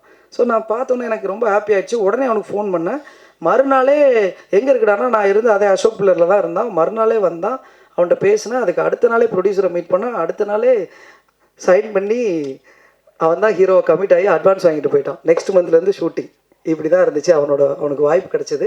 நிறைய ஆக்டர்ஸ் இந்த மாதிரி ப்ராசஸில் இருப்பீங்க. ஸோ அவனுக்கு எப்படி இந்த வாய்ப்பு கொஞ்சம் ஒரு லக்கியாக ஃபீல் ஆகலாம், அப்படியே சட்டுன்னு கிடச்சிச்சான்னு கிடையாது. அவன் அத்தனை வருஷம் சினிமாவில் கஷ்டப்பட்டிருக்கான். இப்போ ரீசனாக எடுத்த வரப்போகிற அயலான் படத்தில் அந்த ஏலியனோட பாடிக்குள்ளே அவன் தான் நடிச்சிருக்கான். ஒருத்தன் எப்போ வந்து தன்னோட முகம் தெரியலன்னா கூட பரவாயில்ல, ஒரு படத்துக்காண்டி நம்ம வந்து அந்த படத்தில் ஃபுல்லாக இருக்க போகிறோம், பட் நம்ம முகமே தெரியாது, நம்ம அதை நடிச்சிருக்கோம்னு யாருக்குமே தெரியாது. ஆனாலும் அந்த சினிமா மேலே கொண்ட காதல்னால அவன் வந்து அந்த படம் ஃபுல்லாக அந்த பாடிக்குள்ளே அவன் இருந்து அதை ஒரு மேக்கப் போட்டு அவ்வளோ நாள் கேரி பண்ணி அத்தனை வருஷம் கஷ்டப்பட்டு அந்த படம் நடித்ததோட பலன் தான், சினிமா அவனுக்கு திருப்பி கொடுத்துருக்க அன்பு தான் இந்த படத்தில் அவனுக்கு ஹீரோவாக கிடச்சிருக்கிற ஆப்பர்ச்சுனிட்டின்னு நான் சொல்லுவேன். அப்புறமா தேங்க்ஸ்டா. அந்த பையன் ஒரு பர்ஃபார்மன்ஸ் பண்ணியிருக்கான். நானே எங்களை பற்றி பேசக்கூடாது, சுரேஷ் காமத் சார் சொல்லும்போது சொன்னார் என்னைய மாதிரியே பண்ணியிருக்கான் அப்படின்னு. அதுதானே ஒரு ஆர்டிஸ்ட்க்கு வேணும். ஒரு டேரக்டரோ ஒரு கொரியோகிராஃபரோ அவங்க என்ன சொல்லிக் கொடுக்குறாங்களோ அதை உள் வாங்கிக்கிட்டு பண்ணுறது தான் ஒரு ஆர்டிஸ்டோட பெரிய திறமை நினைக்கிறேன். அவர் சொன்ன அந்த ஒரு வார்த்தை போதும், நான் என்ன சொல்லிக் கொடுத்தனோ அதை பண்ணியிருக்கான். அவனுக்கு மிக சிறந்த ஃப்யூச்சர் இருக்குது. அவன் வந்து தமிழ் சினிமாவில் தவிர்க்க முடியாத ஒரு ஆக்டராக வருவான் அப்படின்றத நான் அந்த இடத்துல அடித்து சொல்கிறேன். அப்புறமா எங்கள் படத்தோட ஹீரோயின் ஆராத்யா, அந்த பொண்ணுக்கு வந்து இதான் ஃபர்ஸ்ட் ஃபிலிம். ரொம்ப பேஷனேட்டடான ஒரு பொண்ணு. அவங்க வந்து நான் இந்த படத்துக்கு வந்து நிறைய ஆர்டிஸ்ட்டை கூப்பிட்டு இந்த ரோல் சொல்லும்போது ஒரு டுவார்ஃபுக்கு நான் எப்படி ஹீரோவாக பண்ணுறது அப்படின்னு தயக்கம் காட்டினாங்க நிறைய பேர். அப்படி இருக்கும்போது ஒரு கதையை மட்டும் நம்பி இந்த ரோலில் இருக்கிற வீரியத்தை புரிஞ்சுக்கிட்டு நான் பண்ணுறேன் அப்படின்னு சொல்லி இன்றைக்கி வரைக்கும் ஒரு சப்போர்ட்டிவாக இருந்துகிட்ருக்காங்க. Thank you Aaradhya, you love great future. And Sudarshan, அவர் வந்து நாளை இயக்குனரில் வந்து பெஸ்ட் ஆக்டர் அவார்டு வாங்கினவர். அவர் எனக்கு ரெகுலர் ஃப்ரெண்டு டீ கடையில். நாங்கள் எப்போவுமே டெய்லி பேசிகிட்டு இருப்போம் சினிமா தான். அப்படி பேசிகிட்டு இருக்கும்போது ரொம்ப தாகமாக பல கம்பெனிகளுக்கு அலைஞ்சு, தமிழ் மட்டும் இல்லாமல் தெலுங்குலாம் போய் எங்கெங்கேயோ ட்ரை பண்ணி ஏதோ ஒன்று பண்ண ட்ரை பண்ணிகிட்டே அலைஞ்சிட்டே இருக்கிற ஒரு ஆர்டிஸ்ட்டு. சரி, ஆஸ் அ ஃப்ரெண்டாக வந்து அவனோட சரி ஓகே நம்ம இந்த கதையில் ஒரு கேரக்டர் இருக்குது, பட் அது கொஞ்சம் கம்மியாக இருக்குது, அப்போ அவனுக்கு ஏதாவது ஒன்று பண்ணோம், ஒரு ஒரு ஆக்டிங் வெறி உள்ள ஒருத்தன் அப்படிங்கும்போது அவனுக்கு ஒரு விஷயம் நான் பண்ணேன். அவன் இந்த படத்தில் ஆக்சுவலாக அவன் ஒரு ஹீரோ தான் பண்ணியிருக்கான். அந்த ரோல் வந்து அது ஒரு ஹீரோய்க்கான ஒரு ரோல். அந்த அவனோட இந்த படத்துக்கு அப்புறம் அவனை நீங்கள் ஹீரோவாக நிறைய படங்களில் பார்ப்பீங்க. வாழ்த்துக்கள் சுதர்ஷன், வாழ்த்துக்கள், உங்களுக்கு நல்ல ஃப்யூச்சர் இருக்குது. அண்டு இன்னொருத்தர், நான் யாரையாவது இந்த அவசரத்தில் விட்டுட்டேன்னா மன்னிச்சிருங்க. நான் உங்ககிட்ட பர்சனலாக பேசும்போது உங்களை பற்றி என்ன ஃபீல் பண்ணி உங்ககிட்ட சொன்னனோ அதெல்லாம் நான் பேசிட்டேன்னு நினச்சிக்கோங்க, அதுதான் உண்மை. ஏன்னா என் கண்ணு முன்னாடி அவ்வளோ பேர் இருக்கீங்க, எல்லாருமே இங்கே வந்திருக்கவங்க எல்லாருமே எனக்காக வந்திருக்கீங்க. எனக்கு தெரிஞ்சு ஒரு மேடையில் இவ்வளோ டேரக்டர்ஸ் இருக்கிறது ஒரு ஆடியோ லான்ச்சு, அது வந்து இந்த மேடையாக இருக்கும்போது எனக்காக வந்திருக்கீங்க. ஸோ யாராவது விட்டேன்னா மன்னிச்சிருங்க. கடைசியாக நான் இந்த படத்தில் வந்து கடைசியான்னு சொல்கிறது படத்தை பற்றின கடைசி, இன்னும் கொஞ்சம் கடைசி இருக்குது. ஸோ கடைசியாக வந்து ஆர்டிஸ்ட்டில் நான் சொல்ல வேண்டியது வந்து என்னோடய நண்பர் பிரவீன் வந்து எனக்கு 8-10 வருஷமாக தெரியும். பாலசார் அவரோட ஷார்ட் ஃபிலிம் பார்த்துட்டு நான் என் கண்டென்ட்டை காப்பி அடித்து பேசிட்டு போயிட்டார். அவர் நைட்டு நான் அவர்கிட்ட தான் பர்ஃபார்ம் பண்ணி எப்படி பேசணுன்னு பர்ஃபார்ம் பண்ணிட்டு இருந்தேன். எங்கேயோ ஒழிஞ்சிக்கிட்டார் அவர். நான் பேச வேண்டியதெல்லாம் அவர் பேசிட்டு போயிட்டார். Thank you Praveen, love you, thank you. நம்ம மற்ற இன்டர்வியூஸ்லாம் பேசுவோம், அதை பற்றி டைமில் நீங்கள் காப்பி அடிச்சிருக்கக்கூடாது. Thank you Praveen and love you Praveen. Tamil சினிமாவுக்கு என் ஃப்ரெண்டுன்றதுனால சொல்லலை, பிரகாஷ்ராஜ், நவாசுதீன் சித்திக் மாதிரி தமிழ் சினிமாவுக்கு ஒரு ஆளாக வருவையா நீ, வாழ்த்துக்கள், கண்டிப்பாக இது பண்ணுவேன். அப்புறமா படத்தோட கேஸ்ட் அண்ட் குரூ, இந்த படத்துக்கு வந்து பர்வேஷ் வந்து கேமரா பண்ணியிருக்காரு. பர்வேஷ் வந்து அவர் ஒரு பயங்கரமான, இந்த கதைக்கும் அவனோட வாழ்வியலுக்கும் சம்மந்தமே இல்லை. ஏன்னா அவர் வந்து பெரிய ரிச்சாக மும்பையில் போயிட்டு ஹிந்தி படங்கள் மட்டும்தான் ஒர்க் பண்ணுவார். ரவிகே சாரோட அசிஸ்டண்ட்டு ப்ளஸ் அவரோட சன் சாந்தாவோட படங்கள்லாம் ஒர்க் பண்ணுவார். Love Ranjan movies and Kabir Singh இந்த மாதிரி படங்கள்லாம் வந்து பண்ணிவிட்டு அவன் எனக்கு அகைன் அந்த நாகூர்னு ஒரு ஃப்ரெண்ட் இருக்கான். அவன் தான் எனக்கு தெரில, அவன் லைஃப்பில் நிறைய விஷயங்களை எனக்கு சொல்லி விட்ருவான். இந்த ஹீரோ வேணா உடனே நம்பர் கொடுப்பான், அப்புறம் யாராவது கேமராமேன் வேணா உடனே கொடுப்பான், யார் வேணாலும் கொடுப்பான். எனக்கு கல்யாணம் மட்டும்தான் அவன் பண்ணி வைக்கல, வேறு எல்லாமே பண்ணியிருக்கான். தேங்க்ஸ்டா நாகூர், எங்கேயோ ஒழிஞ்சிட்டு இருப்பான், நன்றிடா மச்சான். ஸோ அவன் தான் நாகூரோட ஃப்ரெண்டு. அவன் வந்து கேமராமேனை எனக்கு கொடுத்து பண்ணுவான்டா பண்ணும்போது ரொம்ப ஸ்டைலிஷாகவும் இருக்கும் படம். அதே நேரத்தில் வில்லேஜ் போர்ஷன்ஸ் பார்க்கும்போது நீங்கள் பார்த்துருப்பீங்க. நீங்கள் ஸ்டைலிஷான போர்ஷன் எதுவும் இன்னும் பார்க்கல, படத்தில் பார்ப்பீங்க. இது சிட்டி அண்ட் வில்லேஜ் ட்ராமா, வில்லேஜாகவும் சிட்டியாகவும் ரொம்ப அழகாக காட்டியிருக்கேன் மச்சான். ஒரே ஒரு செகண்ட் எனக்காக மேடையில் வந்துட்டு போ, சேர்லன்றனால ரொம்ப நேரம் கீழே உட்காந்துருக்கேன். Thank you Parvesh, thank you. அவனும் ஒரு தமிழ் சினிமாவில் தவிர்க்க முடியாத ஒரு கேமராமேனாக வருவான். அதுக்கப்புறம் எடிட்டர் சதீஷ் சூர்யா சார், அவர் பாலா சார் படங்கள் பண்ண எடிட்டர், ப்ளஸ் வந்து சூர்ரை போற்று, இறுதி சுற்று இந்த மாதிரியான படங்கள்லாம் பண்ண எடிட்டர். நான் வளரணும்னு நினைக்கிற ஒரு நண்பர், அவர் எனக்காக இந்த படம் பண்ணி கொடுத்துருக்காரு. Thank you Sathish Suriya sir. எங்கேயோ ஃப்ளைட்டில் மாட்டிக்கிட்டாரு, அதனால் அவர் வரல ஃபங்க்ஷனுக்கு. அண்ட் ஆர்ட் டைரக்டர் மாயப்பாண்டி அண்ணன், எங்கள் அண்ணன் தான் அவர். தம்பி எப்படியாவது ஜெயிக்கணும்னு சொல்லிட்டு எனக்காக நான் கொடுத்த பட்ஜெட்டில் எனக்காக ஒரு ஒர்க் பண்ணி கொடுத்துருக்காங்க. ஸோ ஆல்மோஸ்ட் என்னோடய டெக்னீஷியன் வேறு யாராவது விட்டா மன்னிச்சுக்கோங்க. நெக்ஸ்ட்டு வந்து நான் வந்து ஒரு ஆடுகளம் நரேன் சார் ஒரு ரோல் பண்ணியிருக்காங்க. Thank you so much Naren sir. உங்கள் ரோல் வந்து ரொம்ப இம்பார்ட்டண்ட் இந்த படத்தில். அண்டு எம்எஸ் பாஸ்கர் சார், அவர் எங்கள் அப்பா, அவ்வளோதான், ஒரே வார்த்தை, அவரை பற்றி எல்லோரும் புகழ்வாங்க. இந்த படத்தில் அவர் நானும் அவரும் சேர்ந்து ஒரு மேஜிக் ஒன்று இருக்குது. அவரோட அந்த ஒரு சீன் போதும் என்னோடய படத்தை காப்பாற்றணுன்ற நம்பிக்கை இருக்குது. Thank you Bhaskar sir.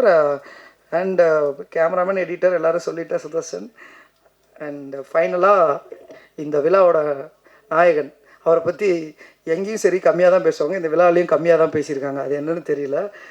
ஆமாம், என்னென்னா எனக்கு இந்த படத்தில் நிகழ்ந்த மிகப்பெரிய மேஜிக் வந்து கார்த்திக் ராஜா. கார்த்திக் ராஜா அப்படின்னா அவர் ஒழுங்காக வேலை பார்க்க மாட்டார். அவருக்கு கொஞ்சம் ஈகோ இருக்குது. யாரையும் வந்து இது பண்ண மாட்டார். அவர்கிட்ட என் போகிற நல்லா பண்ண மாட்டார். இப்போ தயவு செஞ்சு வேறு யார்ட்டையாவது புதுசாக கொஞ்சம் பழையான ஆள் சுற்றி இப்படி தான் அவரை பற்றி. இப்போ நீங்கள் வெளியே போய் கேட்டாலும் நிறைய பேரோட ஒப்பீனியன் அப்படி தான் இருக்குது. அது ஏன்னு தெரியல. மீட் பண்ணுற வரைக்கும் எனக்கும் அப்படி தான் இருந்துச்சு. நான் வந்து சின்ன வயசுலேருந்தே அவரோட ஃபேன். நான் எதுக்கு ஃபேன்னா அவரோட சவுண்டிங் வந்து எனக்கு ரொம்ப பிடிக்கும். அவர் வந்து உல்லாசம் படத்தில் அந்த சவுண்ட் மிக்ஸ் என்ன அழகாக இருக்கும். அதே மாதிரி டும் டும் டும், அப்புறம் காதலா காசு மேலே காசு வந்து உங்களுக்கு நிறைய சாங்ஸ்லாம் இவர் தான் பண்ணாரான்னு தெரியாது. ப்ளஸ் ராஜா சார் கூடயே இருந்து நிறைய ஒர்க்ஸ்லாம் பண்ண ஒரு மியூசிக் டைரக்டர். ஸோ அவரோட ஒர்க்ஸ் வந்து எனக்கு பர்சனலாக பிடிக்கும். ஸோ நான் வந்து இவங்களாம் என்னை பயங்காட்டினாங்க, இவர்கிட்ட போகாதன்னு தான் எல்லாருமே சொன்னாங்க. அப்போ நான் என் ப்ரொடியூசர்கிட்ட சொன்னேன், சார் எனக்கு இவர் வேணும். அப்படிங்கும்போது உங்களுக்கு பிடிச்சதை பண்ணுங்க மந்த்ரான்னு எப்போதும் சொல்கிற மாதிரி என்னை கூட்டிகிட்டு போனார். நான் போய் கார்த்திக் ராஜா சாரை பார்த்து ஒரு ஸ்டுடியோவில் ஏதோ ரெக்கார்டிங் இருந்தார், ஹிந்தி படமோ ஏதோ பேக்ரவுண்ட் பண்ணிருந்தார். நான் போயிட்டு, சார் நான் ஒரு டேரக்டர் இந்த மாதிரி ஒரு படம் வந்து கதை சொல்லணும்னு சொன்னேன். சொல்லுங்கன்னாரு. 10 நிமிஷம் சொன்னேன், நல்லாயிருக்கு, பட் வந்து என்ன மாதிரி சாங்ஸ் வேணும், 10 நிமிஷம் தான் கதை சொல்கிறீங்க அப்படின்னாரு. நான் ஒரு கையில் ஹார்ட் டிஸ்க் கொடுத்தேன். ஏன் அப்படின்னா நான் படம் முடிச்சுட்டு தான் இந்த படத்துக்கு மியூசிக் டைரக்டர்கிட்டே போனேன். படத்தில் 5 சாங்ஸ் இருக்குது. 5 சாங்ஸுமே நான் இளையராஜா சாரோட சாங் போட்டு ஷூட் பண்ணி எடிட் பண்ணி அப்படியே படமாக கொடுத்தேன். அப்போ அவர் ஒன்று சொன்னார். அவர் கொஞ்சம் பயந்தாருன்னு நினைக்கிறேன். யாராயவன் வித்தியாசமாக வந்து பேசிகிட்டு இருக்கான்னு நினச்சாருன்னு நினைக்கிறேன். ஸோ என்ன சொன்னார்னா, நான் படம் பார்க்குறேன் தம்பி. சார்னாரு, தம்பின்னு சொல்ல. அப்போ படம் பார்க்குறேன் சார், எனக்கு பிடிச்சிருந்தா நான் பண்ணுவேன், இல்லைனா நானே உங்களுக்கு வேறு நல்ல மியூசிக் டைரக்டர் ரெஃபர் பண்ணுறேன் அப்படின்னு சொன்னார். சரி, ஓகே, நமக்கு பிடிச்ச ஒருத்தர் எதுக்கு பண்ண மாட்டார் போல இருக்கு, சரி பார்ப்போம் அப்படின்னு சொல்லிட்டு விட்டுட்டு வீட்டில் போய் தூங்கிட்டேன். அப்போது மறுநாள் மார்னிங் 5:30க்கு எனக்கு ஒரு கால் வந்துச்சு. கால் வந்தோடனே கார்த்திக் ராஜா காலிங், என்ன சொல்ல போகிறாரு தெரில. சரி, ஓகே, தேங்க்யூ சார், பார்த்துக்கலாம் அடுத்த படத்துலன்னு சொல்லலான்னு தான் காலை எடுத்து இது பண்ணேன். அவர் சொன்ன முதல் வார்த்தை இன்னும் என் காதில் விழுந்துகிட்டே இருக்குது. One of the best films in my career நான் பண்ண போகிறேன் அப்படின்னு சொன்னார். என்ன சார் சொல்கிறீங்க, ஏதாவது என்னை பாராட்டணும்னு சொல்கிறீங்களா சார் அப்படின்னு. இல்லைங்க, நான் வந்து நிறைய படங்கள் வேணான்னு சொல்லிடுவேன். இல்லைனா ரொம்ப கஷ்டப்படுற ப்ரொடியூசர்ஸ்க்கு பட்ஜெட்டே இல்லாமல் சின்ன சின்ன படங்கள் மட்டும் அப்பப்போ பண்ணுவேன். அது அந்த ஃப்ரெண்ட்ஷிப்காக பண்ணுவேன்னு ஒழிய எனக்கு படங்கள் பண்ணுற இன்ட்ரெஸ்ட்டே போயிடுச்சு. ஒரு பக்காவான படத்தில் ஒரு கம்பேக்காக வரணும் மறுபடியும் தமிழ் சினிமாலன்னு சொல்லி இருந்தேன். இந்த படம் என்னை அந்த இடத்துக்கு கூட்டிகிட்டு போகும்னு நான் நம்புகிறேன். என்னால் இந்த படத்துக்கு நீங்கள் சொல்ல விரும்புகிற இந்த கருத்தை என்னால் என்ன முடியுமோ சொல்லி இந்த படத்தை நான் ஜெயிக்க வைக்கிறேன்னு சொன்னார். தேங்க்யூ ஸோ மச் சார், சொன்னதை செஞ்சுருக்கீங்க. அண்டு 5 பாட்டு நான் எடிட் பண்ணிட்டேன். அந்த 5 பாட்டுக்குமே எப்படி பேக்ரவுண்ட் ஸ்கோர் போட வேணா, திரும்ப எடிட்லாம் போகல, ரீஎடிட்லாம் போகல. ஒரு 5 சாங்குக்குமே அப்படி பர்ஃபெக்டாக ஒரு மெட்டமைச்சு அது அந்த பாட்டு வந்து எப்படி இருக்குன்னா, இப்போ நீங்கள் பார்த்தீங்க இந்த பாட்டு வந்து பாட்டு ரெக்கார்ட் பண்ணிட்டு தான் ஷூட் பண்ணியிருப்பாங்கன்ற மாதிரி இருக்கும். பட் அது அப்படியே உல்ட்டாவாக பண்ணது. Thank you so much Karthik Raja sir. And இந்த மாதிரி இந்த 5 சாங்குமே இப்படி ரிவர்ஸில் பண்ணும்போது அதில் எழுதுறது ரொம்ப முக்கியம். ஸோ எங்கள் அண்ணன் இவரை பாராட்டணுன்னு எனக்கு இப்போ தேவையில்லை. ஏன்னா அவருக்கு தெரியும் அன்பு ரொம்ப, இது ஒரு மாதிரியான ஒரு காதல். எங்கள் அண்ணன் ஞானகரவேல் இந்த படத்தில் 4 பாட்டு எழுதியிருக்காரு. அண்ணனை பற்றி நான் காலம் ஃபுல்லாக பேசிகிட்டே இருக்க போகிறேன். ஸோ அதனால் இந்த மேடையில் டைம் கம்மியாக இருக்கிறதுனால அண்ணன்ற வார்த்தையே போதும் எனக்கு. அண்ணன் தேங்க்யூண்ணா, உங்களோட ரொம்ப அண்டர்ரேட்டட் ஒரு கவிஞர் நீங்கள். முன்னணியில் எப்போவும் இருந்திருக்கணும், லேட்டில் நம்ம வந்துடலாம் பெருசாக. தேங்க்யூ ஞானகரவேல் அண்ணா. அப்புறம் பாலா சீதாராமன் அவர்கள் வந்து பூலோகமேனு ஒரு நல்ல சாங் ஒன்று எழுதி கொடுத்தாரு. அவரும் எங்களை மாதிரியே சினிமாவில் அவரோட ஆர்வத்துக்கு தீனி போடுற மாதிரி அண்ணன்கிட்ட பெர்மிஷன் வாங்கிட்டு ஒரு பாட்டு மட்டும் நான் அவரை யூஸ் பண்ணிக்கிறேன்னு சொல்லிட்டு பண்ணேன். Thank you Bala Sitharaman sir, thank you so much. நல்ல ஒரு பாட்டு எழுதியிருக்கீங்க. ஃபைனலாக ஒரே ஒரு விஷயம், ஜஸ்ட்டு 30 செகண்ட்ஸில் முடிச்சிடறேன். நன்றி. நிறைய எழுதி வச்சுருக்கேன், எல்லாரையும் சொல்ல முடியல, எல்லாரையும் பேசினேன் அப்படின்னு நினச்சிக்கோங்க. Thank you so much. அப்புறம் இந்த இடத்துல நான் நிற்கிறதுக்கு காரணமாக இருக்கிற எங்கள் அம்மாவுக்கும் அப்பாவுக்கும் நான் ரொம்ப நன்றி சொல்லிக்கிறேன். ஏன்னா ஒரு 11 வருஷம் வந்து ஒரு ஃபேமிலி வந்து உங்களை தாங்கி பிடிக்கணும். அந்த 11 வருஷம் வந்து நீங்கள் சம்பாதிக்க வேண்டியது எதுவுமே இல்லாமல், எந்த சம்பளமும் இல்லாமல் இருக்குது. இப்போது எங்கள் அப்பா அம்மா வந்து படிக்காதவங்க. நான் வந்து ஒரு 1,50,000 லட்ச ரூபா சம்பளம் வாங்கிட்டு ஓமனில் வேலை பார்த்த வேலையை விட்டுட்டு நான் திடீர்னு வந்து நான் சினிமாவுக்கு போகிறேன் அப்படின்னு சொல்லும்போது, அம்மா எப்போவுமே அம்மா இல்லை, அவங்களுக்கு அம்மா வந்து சிம்பிளாக ஒன்று சொன்னாங்க, உனக்கு அப்படியா சினிமாக்கம்மா போமா, உனக்கு என்ன தோணுதோ பண்ணு அப்படின்ட்டாங்க. அப்போ வந்து அவருக்கும் சினிமா அதெல்லாம் தெரியாது, என்ன சினிமா என்னன்னு புரியல. நீ ஏதோ ஆசைப்படுற நீ பண்ணுடா அப்படின்னு அந்த இன்சூரன்ஸில் சொன்னாங்க. பட் 11 வருஷம் வெயிட் பண்ணுறாங்க. 11 வருஷம் எனக்கு 33 இயர்ஸ் ஆகுது. இந்த இப்போ வரைக்கும் இப்போ நான் சுமக்க வேண்டிய சுமையெல்லாம் எங்கள் அப்பா வந்து சுமந்துட்டுருக்காங்க. இந்த வயசில் கூட அவர் வந்து ஒரு பழக்கடை வச்சு என்னோடய சுமையை தோளில் தாங்கிக்கிட்டு என் ஃபேமிலி எனக்காக எடுத்துகிட்டு போயிட்டுருக்காரு. அவர் கடைசியாக ஊர்லேருந்து வரும்போது பார்த்தேன். அப்போ அவர் என்கிட்ட ஒரு கேள்வி கேட்டார், என்னடா படம் எடுத்தேன்னு சொன்னேன், என்ன ரிலீஸ் ஆக மாட்டேக்கு, எப்போ கேட்டாலும் அடுத்த மாதம்னே சொல்கிறேன், இது என்ன இது வந்துருமா இல்லைன்னா வேறு ஏதாவது தொழில் பண்ணுறியா என்னடா அப்படின்னு சொல்லி கேட்டார். அப்போது அவர்கிட்ட அப்பா எப்படியா ஜெயிச்சிடலாம்ப்பா அப்படின்னு சொல்லிட்டு வந்தேன். கடைசியாக என்னோடய குருநாதர் சொன்ன அந்த ஒரு வார்த்தையை மட்டும் அவரோட வார்த்தைகளை பயன்படுத்திக்கிறேன், அதை சொல்லி நாங்கள் முடிக்கிறேன். நம்ம ஜெயிக்கிறோம் தோக்குறோம் இல்லைன்னா ஒன்றுமே இல்லாமல் போகிறோம், நம்ம இஷ்டப்பட்ட இந்த துறையில் கடைசி வரைக்கும் சந்தோஷமாக இந்த சினிமாவில் வேலை பார்த்துட்டு இருப்போம்னு சொல்லி முடிக்கிறேன். வாழ்த்துக்கள். நன்றி. இங்கே வந்திருக்கும் பத்திரிகை நண்பருக்கு எல்லாருக்கும் மகிழ்ச்சி. மதிமாறன் மிக சிறந்த படமாக வரும் என்ற ஆழ்ந்த நம்பிக்கையுடன் ரொம்ப நம்புகிறேன். இந்த பாடல்களும் சரி, இப்போ நிறைய பேர் பேசிட்டாங்க, இதில் நான் பேசுறதுலாம் ஒன்றுமே கிடையாது. டைரக்டர் மந்த்ரா ரொம்ப ஒரு தெளிந்த நீரோடை போல் ரொம்ப சிறப்பாக பேசினார். ரொம்ப மகிழ்ச்சி. அந்த தெளிந்த நீரோடை போல் இந்த படமும் இருக்கிற நம்பிக்கை எனக்கு அந்த நம்பிக்கை இருக்குது. இந்த படம் மிகப்பெரிய வெற்றி அடையணும். இந்த தயாரிப்பாளர்கள் வந்து சகோதரர்கள் 3 பேரும் சொன்னாங்க, என்னையும் சேர்த்திங்க. இதில் 4வது சகோதரனா நான் அவர் கூட ரொம்ப நாள் பயணிக்கிறேன். நவீனாட்டாசரும் என் நண்பன் பாலாவாக இருக்கட்டும் சொல்லி, அவர் பிரதர் லெனினாட்டாக சொல்லி நீண்ட நாள் நண்பர்கள் எல்லாம் கிட்டத்தட்ட 7-8 வருடம் 10 வருடம் நண்பர்களாக இருக்கும். அவங்களுடைய உள்ளத்துக்கும் இயக்குனருடைய தெளிவான டைரக்டருக்கும் இந்த படம் மிகப்பெரிய வெற்றி அடையணும். மேடையில் அமைந்திருக்கும் அத்தனை பெரியவங்களுக்கும் மனமாற இந்த படத்துக்கு வந்து வாழ்த்தியதற்கு மிக்க மகிழ்ச்சி. நன்றி நன்றி நன்றி. மேடையில் இருக்கும் சினிமா ஜாம்பவான்கள் அவர்களுக்கும், கீழே அமர்ந்திருக்கும் ஊடக மீடியா ஜாம்பவான்களுக்கும் வணக்கம். பெல் அடிச்சிட்டாங்க.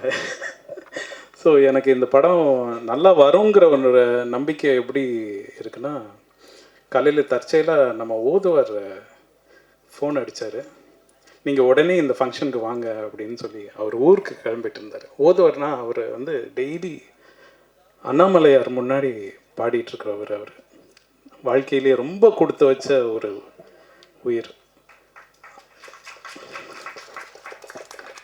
அவர் முன்னாடி, கடவுள் முன்னாடி டெய்லி பாடிட்டு இருக்கிறவர். அவர் தற்செயலாக எனக்கு கால் பண்ணுறாரு, நான் வேறு ஒரு ஃபங்க்ஷனுக்கு வந்திருக்கேன்னா உங்களை பார்த்துட்டு போகலாமான்னு. இல்லை நான் இந்த ஃபங்க்ஷனில் இருக்கேன் வாங்க நீங்கன்னா வந்து இங்கே வந்து கடவுள் வாழ்த்து பாடினார். அவர் வந்து இந்த ஃபங்க்ஷனில் வந்து கடவுள் வாழ்த்து பாடினது இந்த படம் நல்லா வருங்கிற எனக்கு நம்பிக்கையை கொடுத்துருக்கு. ஸோ அதோட இந்த பேச்சை நிறுத்திக்கிறேன்.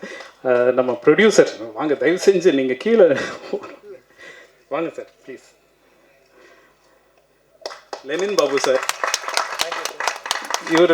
இவர் தான் backbone of this movie. And நம்ம ராஜ் வாங்க, இவர் தான் இபி, இவர் தான் இந்த படத்தை எனக்கு கொண்டு வந்தது. ஸோ இவருக்கு பெரிய தேங்க்ஸ். நம்ம டைரக்டர் மந்த்ரா, ஹீரோயின் இவானா, நம்ம புதுசாக இன்ட்ரடியூஸ் ஆகிற ஒரு ஹீரோயின், அவங்க ஃபேண்டாஸ்டிக்காக பண்ணியிருக்காங்க. நம்ம ஹீரோ அண்ட் செகண்ட் ஹீரோ, எல்லோருக்கும் வாழ்த்துக்கள். நன்றி, வணக்கம். எல்லாருக்கும் வணக்கம். ஃபஸ்ட்டாக நான் சாரி கேட்டுக்கிறேன். கொஞ்சம் சில காரணங்களால் லேட்டாக தான் வர முடிஞ்சிச்சு, சாரி.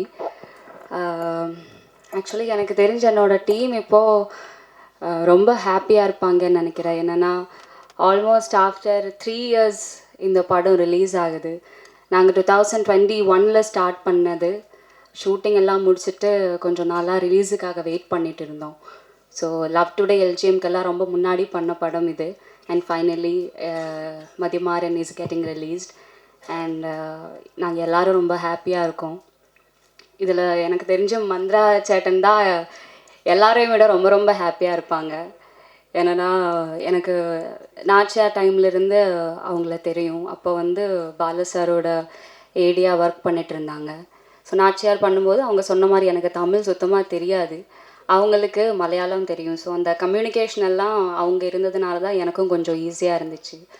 ஸோ அப்போது ஸ்டார்ட் பண்ண ஃப்ரெண்ட்ஷிப் ஒரு 6 வருஷமாக அது போயிட்டுருக்கு. எனக்கும் என்னோடய ஃபேமிலிக்கும் அவங்க ரொம்ப ரொம்ப க்ளோஸு.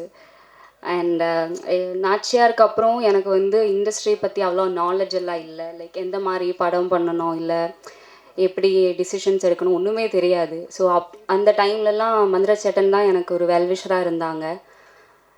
அப்படி இருக்கும்போது தான் ஒரு நாளைக்கு அவங்க கால் பண்ணிவிட்டு அவங்களோட முதல் படம் பண்ண போகிறாங்க, இந்த மாதிரி தான் ஸ்கிரிப்ட் இருக்குது, இந்த கதாபாத்திரம் உனக்காக எழுதினேன் அப்படின்னு என்கிட்ட சொன்னார். அது எனக்கு ரொம்ப ஹாப்பியான ஒரு விஷயமா இருந்துச்சு. I felt very excited. So நீங்கள் ட்ரெய்லர் எல்லாம் பார்த்துருப்பீங்க. இந்த படத்தில் ஹீரோ வெங்கட்டோட ட்வின் சிஸ்டராக ஒரு ரோல் பண்ணியிருக்கேன். இந்த படத்தில் பாடி ஷேமிங் பற்றி இந்த படம் பேசுது. அண்ட் அப்படி ஒரு இமோஷ்னல் ஃபேமிலி ட்ராமாவாக இருக்கும் இந்த படம். அண்ட் இந்த கான்செப்டை எடுத்து இந்த ப்ரொடியூஸ் பண்ணுறதுக்கு எங்களோட ப்ரொடியூசர் லெனின் பாபு சார் ரெடியாக இருந்தாங்க. So thank you to GS Cinema international இந்த படம் ப்ரொடியூஸ் பண்ணுறதுக்கும், and for to GS brothers. And இந்த படத்தில் வந்து எங்களுக்கு ராஜா மாதிரி கார்த்திக் ராஜா சார் இருக்கார். அவங்க ரொம்ப அழகாக இந்த படத்துக்காக மியூசிக் சாங்ஸ் எல்லாம் பண்ணி கொடுத்துருக்காங்க. Thank you sir. அண்ட் நம்ம நாச்சியார் சூரராய் போற்றெல்லாம் எடிட் பண்ண சதீஷ் சூர்யா சார் எடிட்டிங் பண்ணியிருக்காரு. ஸோ என்னோட co actors Venkat, Praveen, MS Bhaskar sir, Aaradhya, Sudarshan எல்லாருக்குமே என்னோட பெஸ்ட் விஷஸ். நீங்கள் எல்லோரும் ரொம்ப நல்லா பண்ணியிருக்கீங்க படத்தில். ஸோ என்ன சொல்கிறது, ஒரு 3 வருஷத்துக்கு அப்புறம் எல்லோரும் இந்த படத்துக்காக கொடுத்த எஃபர்ட்ஸ், ஹார்ட் ஒர்க், ஸ்ட்ரகிள் எல்லாமே இப்போது நீங்கள் வந்து பார்க்க போகிறீங்க. Don't judge a book by its cover அப்படிங்கிற ஒரு மெசேஜ் கொடுத்து மந்த்ரா சேட்டன் இந்த படம் எழுதி டைரக்ட் பண்ணியிருக்காரு. ஸோ நீங்கள் எல்லோரும் பார்த்துட்டு அந்த மெசேஜை பாசிட்டிவாகவும் சீரியஸாகவும் எடுத்துப்பீங்கன்னு நான் நம்புகிறேன். அண்ட் இங்கே வந்திருக்கிற எல்லாருக்கும் என்னோட ஒரு பெரிய நன்றி. Thank you so much. சமீப காலமாக பேசப்படும் உருவ அடையாளங்களிலிருந்து மாறுபடும் இந்த மதிமாறன் உங்களில் ஒருவன் மதிமாறனாக கேலிகளும் போலிகளுமாக நிறைந்த இந்த படத்தை அடையாளம் காட்டும் என்று அழைக்கிறோம் வெங்கட் செங்குட்டுவன் அவர்களை. எல்லாருக்கும் வணக்கம். என் பேர் வெங்கட் செங்குட்டுவன். நான் ரொம்ப நேரம் எடுத்துக்க விரும்பல. இந்த பையன் எப்படியாவது முன்னேறிடுவான் அப்படின்னு எனக்கு நம்பிக்கை வர்றதுக்கு முன்னாடி நிறையா பேருக்கு அந்த நம்பிக்கை இருக்குது. அவங்க எப்படியாவது இந்த பையன் ஜெயிச்சிடணும் அப்படின்னு நினச்சிக்கிட்டே இருக்காங்க. அவங்க எல்லாருக்கும் நன்றி. எங்கள் அப்பா அம்மா எல்லோரும் சேர்த்து தான் சொல்கிறேன். அப்புறம் இந்த படத்தை முழுக்க இந்த படத்துக்கு முக்கியமான ரீசனான மந்த்ரா சார் வந்து இவன் தான் ஹீரோன்னு இல்லை, இவனை வச்சு இந்த படம் பண்ணலாம் அப்படின்ற நம்பிக்கையை வந்து எனக்கு ஃபஸ்ட்டு கொடுத்தாங்க. 2வது ஜிஎஸ் சினிமாஸ் அவங்க இந்த அளவுக்கு கொண்டு வந்து நிறுத்துவாங்கன்னு நான் நினைக்கவே இல்லை. ஏன்னா யாருக்குமே ஃபஸ்ட்டு படம் இப்படி அமையாது. ஒரு 7 வருஷம் 8 வருஷம் ஸ்ட்ரகிளுக்கு அப்புறமேக்கு மொதல் படம் இப்படி கிடைக்கிறது எத்தனை பேருக்கு அமையும் தெரியல. அந்த விஷயத்தில் நான் ரொம்ப கொடுத்து வச்சிருந்தேன். ஊடக நண்பர்கள் எல்லாருக்கும் இந்த படத்தை எப்படியாவது என் பொதுமக்கள்கிட்ட கொண்டு போய் நீங்கள் சேர்த்துருங்கன்ற நம்பிக்கை எனக்கு இருக்குது. ஏன்னா எல்லாருமே கஷ்டப்பட்டுருக்கோம், எல்லோரும் மாதிரியும் கஷ்டப்பட்டுருக்கோம். ஸோ ஜெயிச்சிருவோம்னு நம்பிக்கையாக இருக்குது. ஜெயிச்சிருவோம். தேங்க்யூ வெங்கட்.